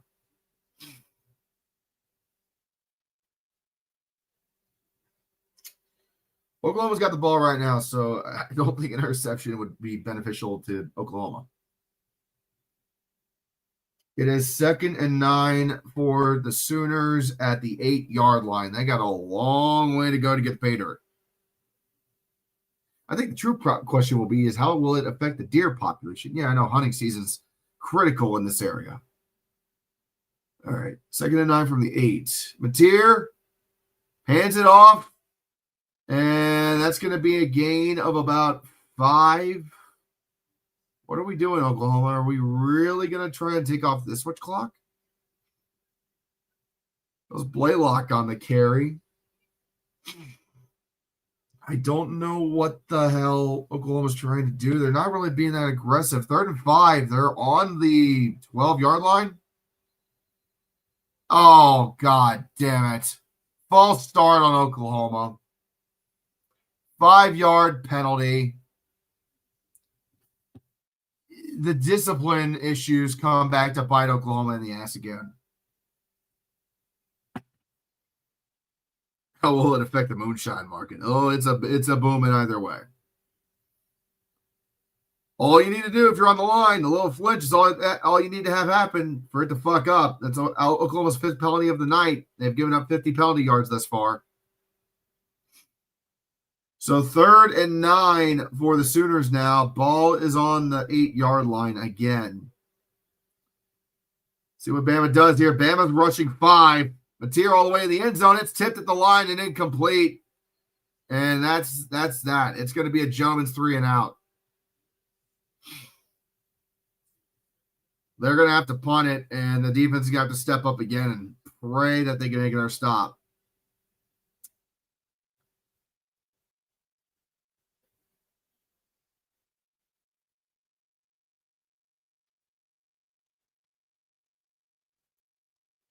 I don't know why Mateer was trying to throw it. Mateer threw the ball fucking like sidearmed, like that. He didn't try to throw it overhand. He just tried to throw it, get cheeky and throw his sidearm. Don't know what the fuck he was thinking there. So 4th and 9, he's got to punt it from his own end zone.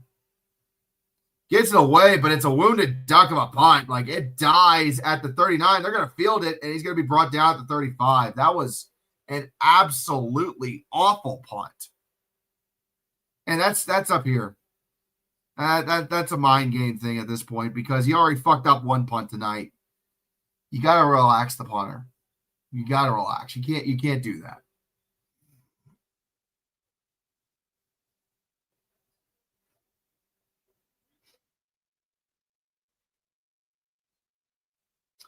So Alabama's now got the ball on the Oklahoma 35. And I mean, I'm not going to bullshit you guys. This is getting dire for Oklahoma here. A 3 and out would be good. If they can only give up a field goal, that'd be better. But that's going to be a run up the gut for a solid 6 yards. As Daniel Hill gets himself another carry on the night.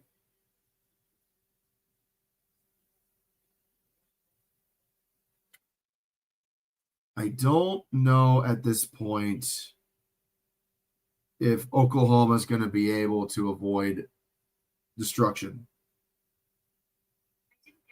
Shut up, Siri. Sat Simpson makes the handoff. He's going to throw it to his right side. He's got a man.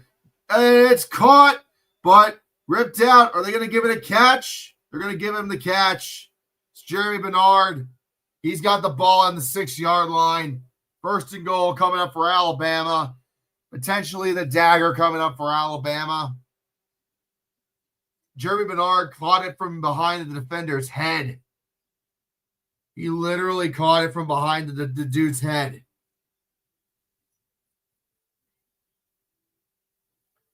First and goal from the 5. Simpson hands it off. Run up the gut. It goes nowhere. Second and goal coming up. Jeremy Bernard just, my God, what a catch. You can't defend that. You just can't. I mean, the ball was thrown at the back of the dude's head. And he caught it off of that.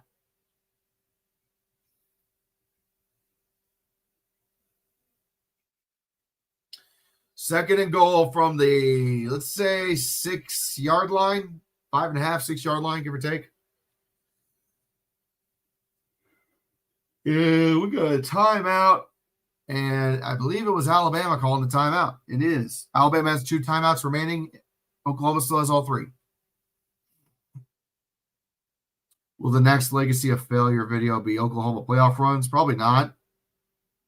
But I do think it's quite funny. I think if I'm going to make a video about Oklahoma to just recap what we just saw, it's probably going to be a recap of like how they just can't win in the playoffs. Again, they are 0-4 all time in the playoffs coming into this game. They had 4 appearances in the 4-team playoff era, and they couldn't win a single one. And I think it's about to be 0-5 because Alabama, they get a touchdown. I don't see that. I don't see Oklahoma coming back. Who's next on the legacy of failure story time? UCLA. I'm still figuring it out. UCLA is on the list. I got a lot of guys I got in front of me here. I'm going to get a list together of things that I'm going to make 100%. And then I'm going to go in that order for the offseason, and we'll go from there. The Oklahoma-Georgia Rose Bowl was one for the books. You're absolutely right, it was.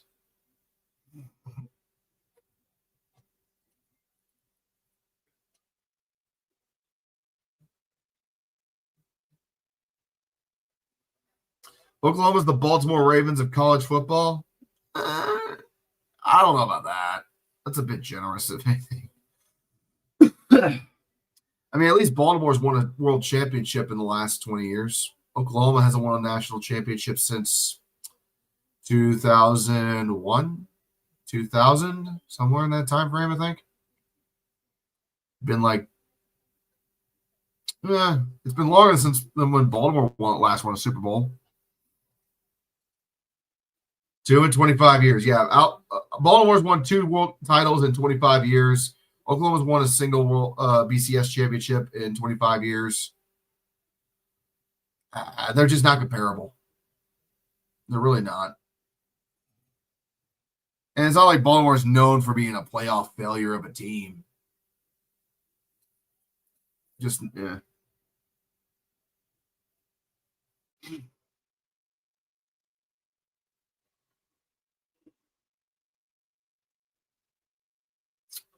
You got 7.5 minutes to go in the fourth quarter. If Oklahoma has any hope of winning this game and going to Pasadena, they got to get a stop and force Alabama to kick a field goal.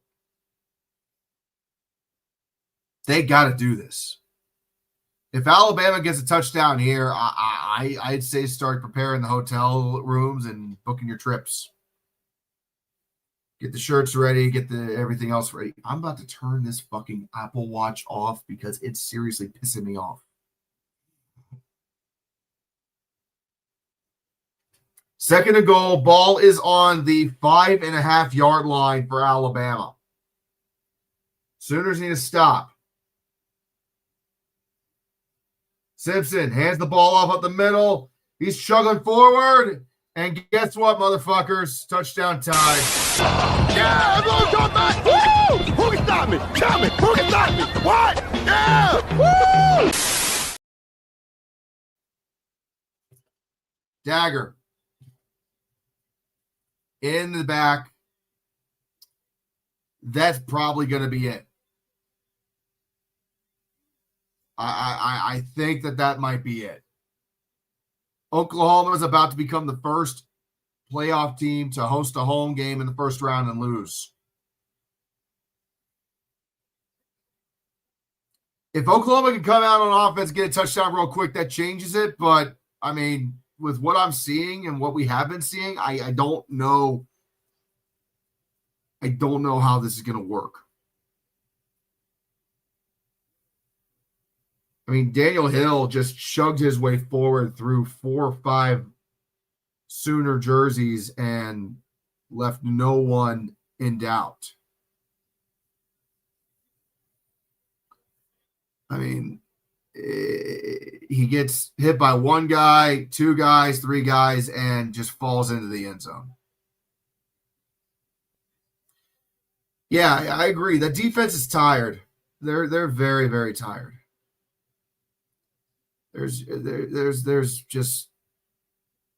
no other way really to describe it. The defense did all they could, but they're not miracle workers here. Oklahoma just beat themselves.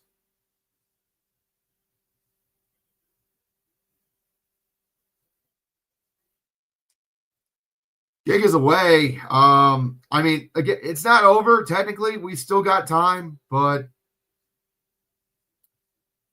I genuinely I don't know really how else this is going to end here. It ain't looking good. It ain't looking good. Oh, Oklahoma about to be 0-8 in national title opportunities since the 2003 BCS National Championship game. Absolutely pathetic. Oh, that's a good point. Go all the way back to 2003. Good God. This team's a mess. All right, here we go. From the 25-yard line, let's see if the Sooners have any sort of hope left. Mateer gets hit on the throw and complete immediately. And one of my good friends happens to be one with the Tide, Illogical. How you feeling, Hello. man? This has been quite the game. Honest to God, it feels more like Oklahoma lost this game than Alabama won it. Honestly, watching this game and everything, I was not hopeful for the Tide at all in this game. And seeing how they've been playing today, it's in a way they've kind of woke up a little bit.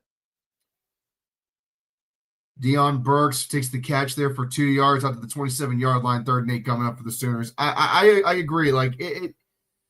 Oklahoma came out white hot, absolutely white hot, did what they needed to do, shut down Alabama, and then Alabama immediately jumped on them like sharks smelling blood. As soon as Xavier Robinson dropped that long ball opportunity, man, everything flipped on a dime. Oh, yeah. And Hoodie, what's up, bud? 3rd and 8. Mateer back to pass. Guess what? He just got eaten alive. Sack. Nom. This ain't no ballet, motherfucker. This is for real. Come on. 6.5 minutes to go. Alabama's defense again. That's 4 sacks tonight on John Mateer. I don't even know how the hell they're even doing this. I want to know where the hell this energy from Alabama even came from today. They just they had that bad loss against Georgia. It came from Oklahoma continuously punching themselves in the dick. Simply put, That's why they had no energy coming out, and then Oklahoma let Alabama get hot, and that's it. It was over. Duck, They had that back showing. what in the hell are you thinking, man? Hey. I am doing all right, and I predicted Alabama to win, and what we're seeing is one of the few reasons why. Yeah. Yeah. Man. Because Oklahoma cannot, for the life of them, win a goddamn playoff game. They're doing a sky They cannon can't. shot right now, and The you can penalty- see Super Fans are starting to leave. Oh, I didn't realize. Did you see the punt yet? What? Did you see the punt yet? What play? The punt. The punt, yeah. I was there. We're on commercial over here. Oh, okay. Yeah, I just saw that they announced the flag. Harvey, I'm basically numb at this point to them. That's all I can really tell you. Yeah, I don't know what's I'm numb. happening with the Maple Leafs, dude. All right. Well, I don't know what's happening with the freaking Penguins either. well, sticking to the game here. Yep. Let's just call a spade a spade. Do we think Brett Venables is going to be able to get Oklahoma over this hump and actually win a playoff game in the future? Like, do you think he's the problem, or like is he not think able he's to a put problem, together a like- company program? I think he's proven himself to, be a better coach this season Yeah. compared to last. He's definitely improved. That Oklahoma roster has improved. Yeah. But I feel like there's points, and you pointed us out in your video, there are specific points that Oklahoma does well, and then on the other hand, there's just parts where they completely collapse. Yeah. Right. On And one me- hand, they got a defense that's possibly a national championship caliber defense, and then they got an offense that at times should be playing with UMass on their scout team. Right. Sure. But prior to this year, they've had 4 straight appearances from 2016 all the way to 2019. They didn't win a single game. And they had very talented quarterbacks with Baker Mayfield and then, of course, Jalen Hurts. And then this. I don't know what you do at this point. At this point, I think you're destined. You really need 1 or 2 more pieces to get you over the hump. Oh, yeah. Because what they got right now is not enough. Just a couple more pieces, and I think they got it. Because you couldn't win in a 14 format. If Mateer did not get injured and lose his effectiveness early in the season, and he came back from the injury as good as he was before, I think they win this game. I think they're in a much better position as a whole. But because their offense withered and died by mid-October, the defense got them here, but they were never going to get any further than that, because you cannot be all defense or all offense. It's got to be both sides of the ball pulling their weight. So we have just under 6 minutes to go in the fourth. There is still an opportunity. There is still an opportunity for Oklahoma to potentially make this close towards the end, but they got to get a stop, and they got to get it now. They're down by 10. Bama has to realize this job is not done yet. This is still anyone's game. There's just under 6 to play. Let's see what the fuck happens, man. We got 1st and 10. I mean, Alabama's only going to be throwing the ball at this point. Snap. Simpson hands it off, and it's going to be a 2-yard carry there for Hill. He's going to, be out to about the 32-yard line. And it looks like Oklahoma's already calling timeouts. Damn, trying already? to serve as much clock as possible. 5 minutes. Really? Yeah. 5 well, minutes they're down left? by 10. Less than 6 minutes They're down left? by 10. Jesus. Your offense needs all the time it can get to get anything going. That's because true. you got to conserve. You still got the 2-minute timeout, so it's not the end of the world. But like, you got to get one thing, which is plenty of time for your offense to work, because it's not been working. Right. Also, I like Nick Roebuck saying, someone check on Jim Ross. What the hell is that? What the hell is that? My God. Oh, My God. bitch. Why? Tell me why, damn it. Ain't nothing but a heartache. More power to Jim Ross, and Seamus' team can't come through for him. All right, so 2nd and 8 coming up for Alabama. Again, the winner of this son of a bitch goes to play the Hoosiers in Pasadena. So, real important that Alabama closes this one out quickly and quietly. I think a first down might honestly do them in. Man in motion. Ryan Williams in motion. They're going to do a fullback dive up the gut, and it's actually not even a fullback. It's just Hill again. He'll gain another 2 yards on the carry. Going to be third down coming up. Second timeout for And Oklahoma. Oklahoma will call another timeout. Yeah. They got one remaining. Safe to say DeBoer ain't heading the scum. Yeah, I know. He's our guy. Told you that. So, Yeah, no. If they're right winning away, this game, they're keeping them. what's your first observations in a potential Alabama-Indiana matchup in the Rose Bowl? What stands out to you In terms first of an in that Indiana matchup, like Fernando Mendoza, the Heisman winner, that dude's had a fucking phenomenal season. He's led a highly touted out offense, led by one of their top receivers in Elijah Surratt and Omar Cooper Jr., and has basically turned that team basically upside down. And this was the year after he transferred from fucking Cal. The fact that he did this the season after his fucking transfer is phenomenal. I'll speak about their defense after this play, so I can let you call it.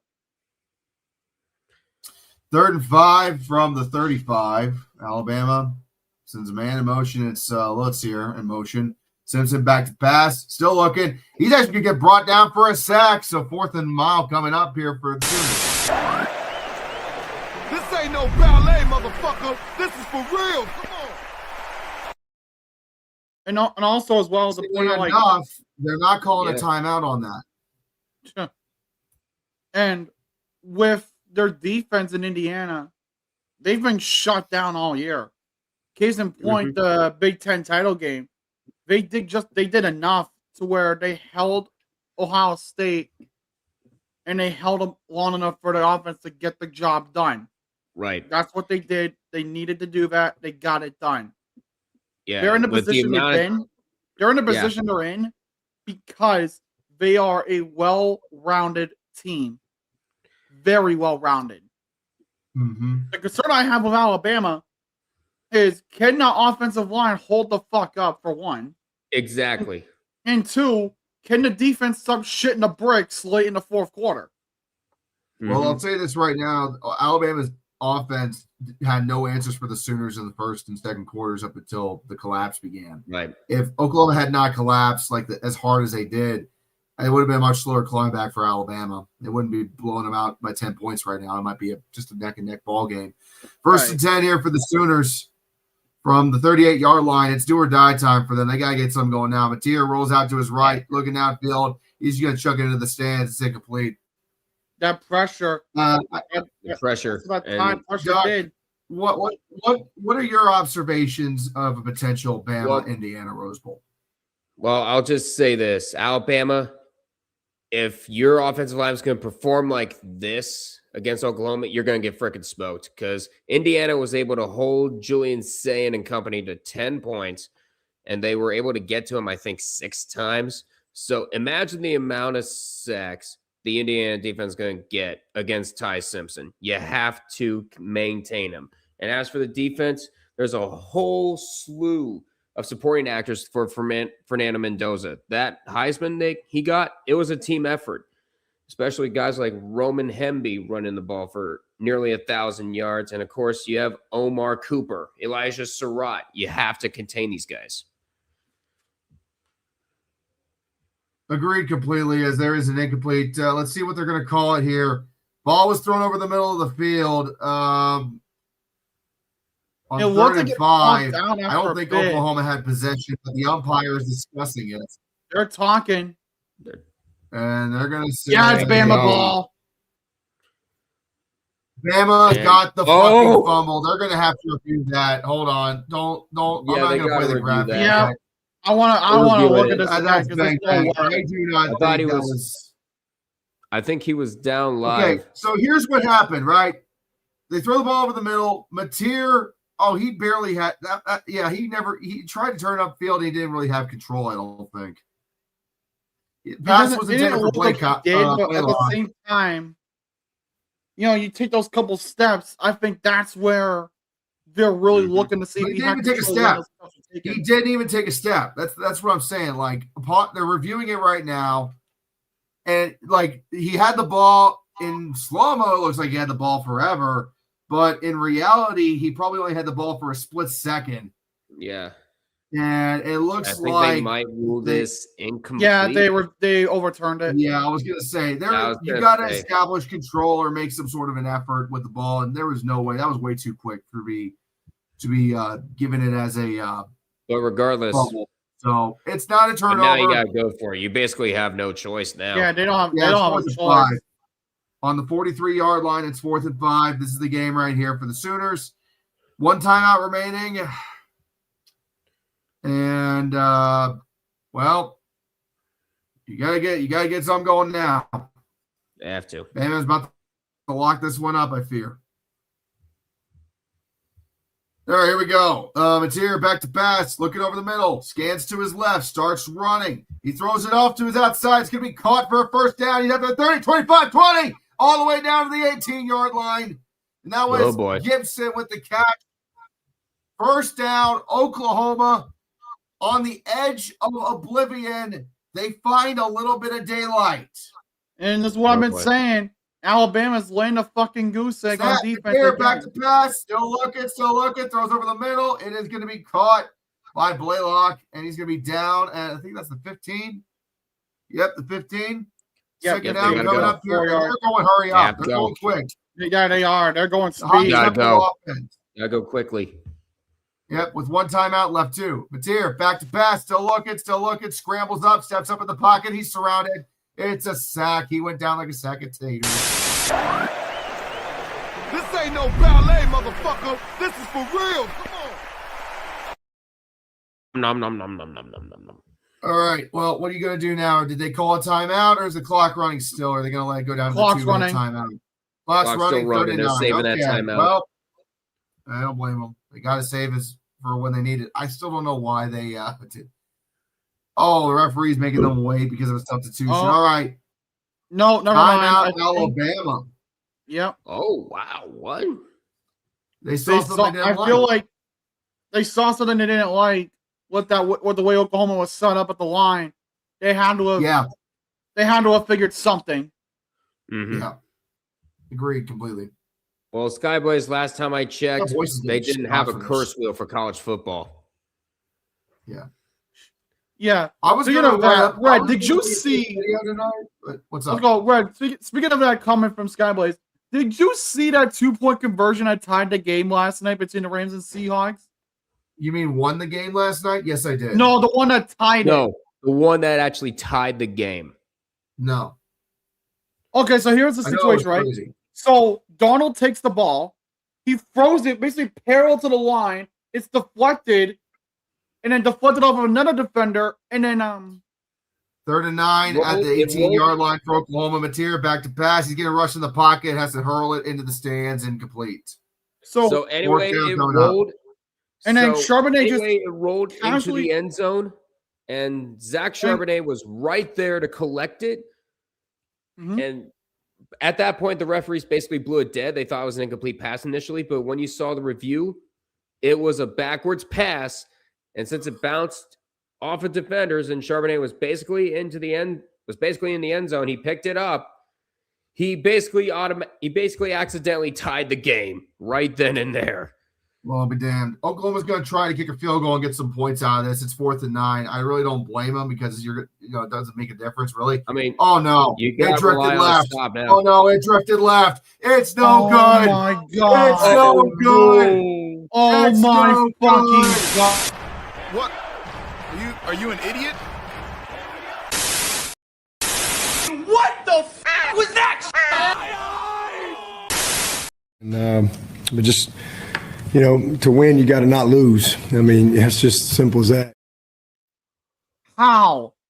From fucking 36. How? The cherry on top of what has been Oklahoma just. Oh wait. That angle looks like it Doesn't showed. matter. It's full referee discretion underneath the crossbar. I thought it was. You can't review that play. God. If any part of that ball, if they don't think that ball is in any way, shape, or form crossing the upright, it's no good. The ball has to completely cross the uprights. If any part of that ball is on the outside of the upright when it goes over, it's no good. Jesus. Dumb gamers for 5. Brother's been a smart ass recently, so I'm giving him the Chris Chance shirt for Christmas. Happy holidays, y'all. And dumb gamers, Oh my God. happy holidays to you as well, my friend. It is good to see you. Where's the duck noise? We're not in our StreamYard wrong studio. room, buddy. Yeah, where Sooner got a timeout and 2-minute warning. It'll mean fucking dick. They're down by 10. Also, Harvey, how dare you duck on me for talking about Blair Walsh the other night when you clearly make fun of your own damn kicker? What's with you? Oh my God. As far as I know, the rule for kicking a field goal and for calling it good is the ball has to be completely inside of the upright.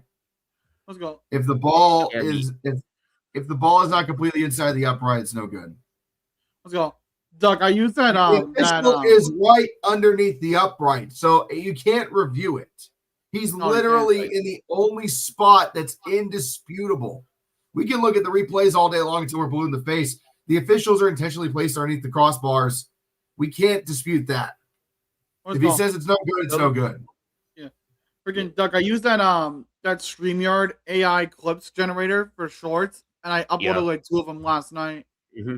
Actually really effective. It just takes a long time. Yeah, kind of effective. The problem is you can't really enhance it, like add the actual gameplay in it. Like no. The actual Meanwhile, touchdown. 2nd and 10 goes into 3rd and long for Alabama. I mean, Oklahoma's going to get the ball back, I think. It's just a matter of how much time they're still going to have. That they have no timeout. They're going to be able to Oklahoma's going to get the ball back with about 2 minutes left, it looks like. Roughly just under 2 minutes. And I'm just going to say this right now. It's not enough time. Yeah, I think they're screwed. Hold on. Something just fell in my bathroom. I'll be back. Of all the things to pull Duck off camera, something falling in his fucking bathroom. I know, right? That's what I'm saying. 3rd and 14 for the Tide. It's getting late. The buses are warming up. And it's still caught on a tip by Ryan Williams, a rare catch for him tonight. He hasn't really done shit at all. It's 4th down regardless. And we've just hit the 2-minute timeout. Minute 57. And Oklahoma fans are in shambles. I'm just in pure fucking shock. I am too. I'm not. Listen, I did predict Bama to win, but oh my God. Like, I'm an Alabama fan. I mean, I don't know if it was fucking obvious to anyone without eyes, but this wasn't absolutely. Listen, I was not under any means necessary expecting Alabama to actually wake up, because they lost to Oklahoma a few weeks ago in Norman. Then they were in Tuscaloosa. Oh, they were in Tuscaloosa. Never mind. Yeah, they were. Then they freaking get their asses blasted by Georgia in the SEC title game. And everyone thought, like, even when they made the playoff, everyone thought that, Alabama is dead on arrival. Like, they were not, they were not going to get by Oklahoma, especially after how they handled themselves in Tuscaloosa. You never say that about a team, especially if it's Alabama, before the games are played. I'm telling you right now. I'm just in shock that, they even made it to this point.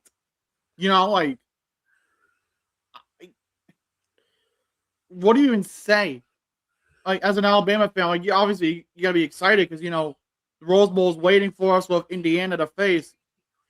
Job ain't done yet, though. But even then, like, I don't think anyone expected this.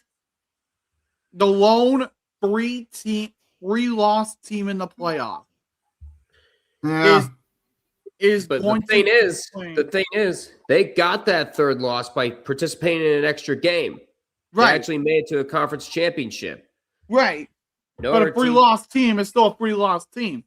Yeah. Regardless if they lost in the goddamn conference title game. There's a lot that can what be other said. options do they have?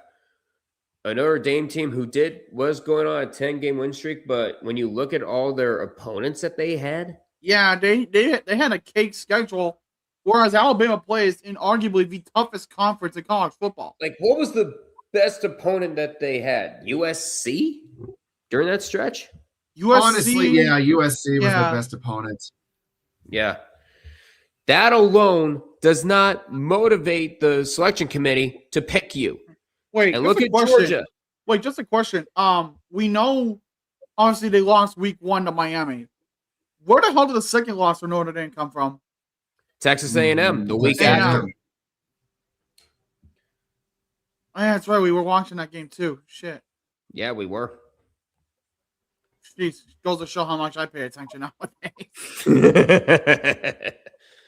Don't worry, we got you down. We got you. But yeah, and also Miami beating Notre Dame. Like, I was honestly shocked that Notre Dame was above Miami throughout all the other weeks, except for that final poll. Yeah, that's what I'm saying. Like, that's what shocked me. Yeah.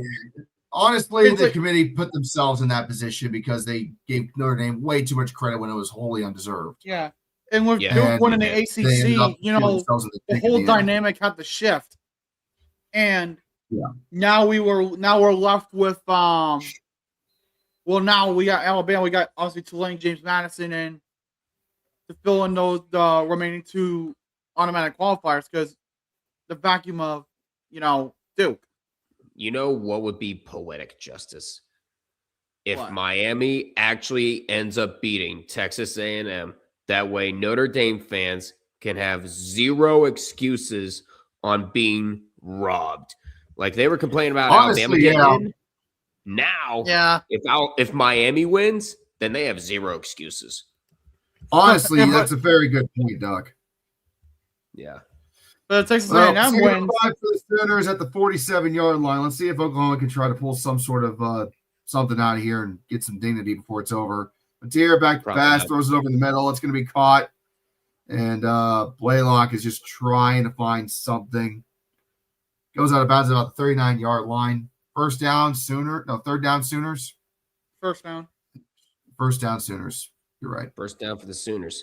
Like, I got to do this shit at noon tomorrow. My voice is going. I was going to say, with obviously, if A&M wins, Notre Dame, again, cannot be mad. Chugging water comes in handy, Red. It's like, I've been doing this all night. It's like, again, if Texas A&M wins as well, Notre Dame can't bitch because they also lost to Texas A&M. They did. All right, 1st and 10 from the 39. Mateer over the middle. It's going to be caught. And nothing new in there. Just a small gain. Oklahoma's going to play a little bit of up-tempo now. Let's see what, if anything, they can do here. Mateer's going to spike the ball. It's going to be 3rd down coming up. Sooners are out of timeouts. Bama still has 1 timeout remaining. What? It's second they're going to kick a field goal again and try for the onside. Down? No, I get it. They're trying to kick a field goal, attempt an onside kick, and recover the ball. That's really their only chance. They'll have enough time left. It's big brain move. All right. It's big brain move. Bold strategy. Let's see if it plays out. You got strategy. Let's see if it works out for them. Field goal. Kick is down, holds up. It's on the way. And the kick is short. No good. Fucking what? Are you an idiot? Fucking short. By the way, I just want to say that it was 3rd and 6, and they could have tried to run the ball for a couple of more yards. It died about 3 yards before the crossbar. Oh my God! They tried to kick it. It was just beyond his field goal range. Don't hate the kicker. He did his best. God. Yeah. Don't hate the kicker. You're just it was just outside of his range. They tried. It was a good idea, but that's it. That's all she wrote. Yeah. That's it. Well, I feel heartbroken for those. Ladies and gentlemen, Oklahoma has now lost 8 straight games with national championship implications, going back to 2003 in the BCS era. The Alabama Crimson Tide now has the honor and distinction of going to Pasadena, California to play in the granddaddy of them all against the number 1 team in the nation, the Indiana Hoosiers. That's going to be a fun one. Listen. That is a sentence I never thought I would say in my life. Oklahoma. Good Lord. Listen, Oklahoma. It was a good game. Yeah, things didn't work out the way you would figure they would. But in all honesty, though, you played a great game. It was a great fight. I got nothing but respect for you. Nothing but respect. Dumb Gamers for 5. Dumb Gamers for 5. Again, Notre Dame call Miami trash. They lose to A&M. It's like a homeless man calling another homeless man broke.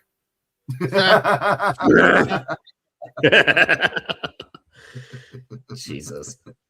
Wow. Oh, you're broke, bitch. You sleep in trash bags. At least I got a tent. Shut the fuck up, Cletus. It's not any better. Exactly, that's the point. Oh, thank you for the 5 Dumb Gamers. Appreciate you. All right, look. Whoa! Brooklyn. Woo! Great job tonight and get some rest for tomorrow. Brooklyn, thank you so much. Man. 60? Brooklyn. Damn, Hang on. I got to do something now because her donations she's made 3 donations tonight, and combined, they've gone for over $100. I'll be right back. Oh, he's got the drinks. He's got the drink. What have you done? And also, Doug, did you see the freaking Kings trade? I did see the Kings trade. Also, another one. Hoodie Ways for 5. Hopefully, we get a great game in Pasadena. Should be a fun game. Great as always, Red. Love y'all. Appreciate you, buddy. Appreciate you. Red is taking Miami and Texas A&M tomorrow at noon. I am taking Tulane Ole Miss tomorrow 3:30 on my channel, Illogical Canadian. And Duck down here is taking James Madison, Oregon tomorrow night at 7 o'clock Eastern over on the Red Rubber Duck when all Sports Network. For those of you watching our live stream for the first time, we got a small tradition over here. Anytime Red gets donated more than $100, either in one donation or total by one person, I drink a shot of whiskey. And we're going to get it out of the Ohio State whiskey decanter, ladies and gentlemen. Some good old 10-year-old Jim Beam. Yeah, I got a soda, but that's fine. I'm just going to work with this. Do I do this with water? I don't think I should. The old Wilmington College shot glass I've had since 2013. I was not old enough to drink in 2013, by the way. Don't ask questions. Just enjoy the results. Ladies and gentlemen, cheers to Brooklyn. Cheers. And for being so generous and being such a great, not only community member, but also a great member of our Patreon. So double thanks for that. Thank you to all of you for joining us for what has been a very enjoyable, very fun stream. I hope my voice holds up for tomorrow with A&M in Miami. But for now, cheers. This has been fun.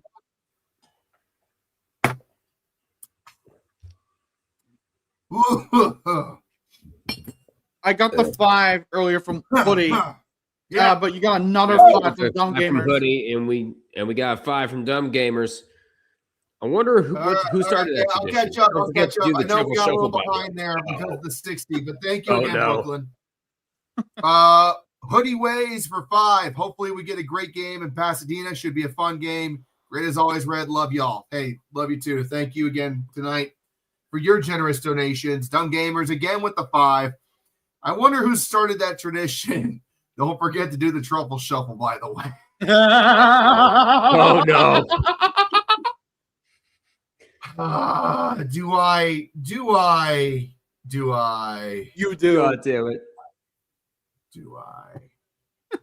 Oh God, he's doing it. Do I? Uh-oh. Do I? Oh God. That's enough.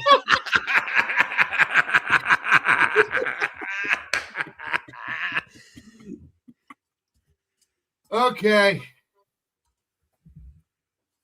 Oh my God. Goonies Goonies never die. never say die. Oh, that was Dear fun.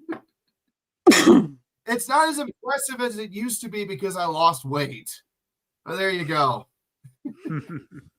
Squid dresses up in costumes. I take shots of whiskey and do the truffle shuffle. It's all perfectly balanced. All right. Thank you guys again so much for being here with the stream tonight. I already know Zep's going to clip that shit. Don't ask.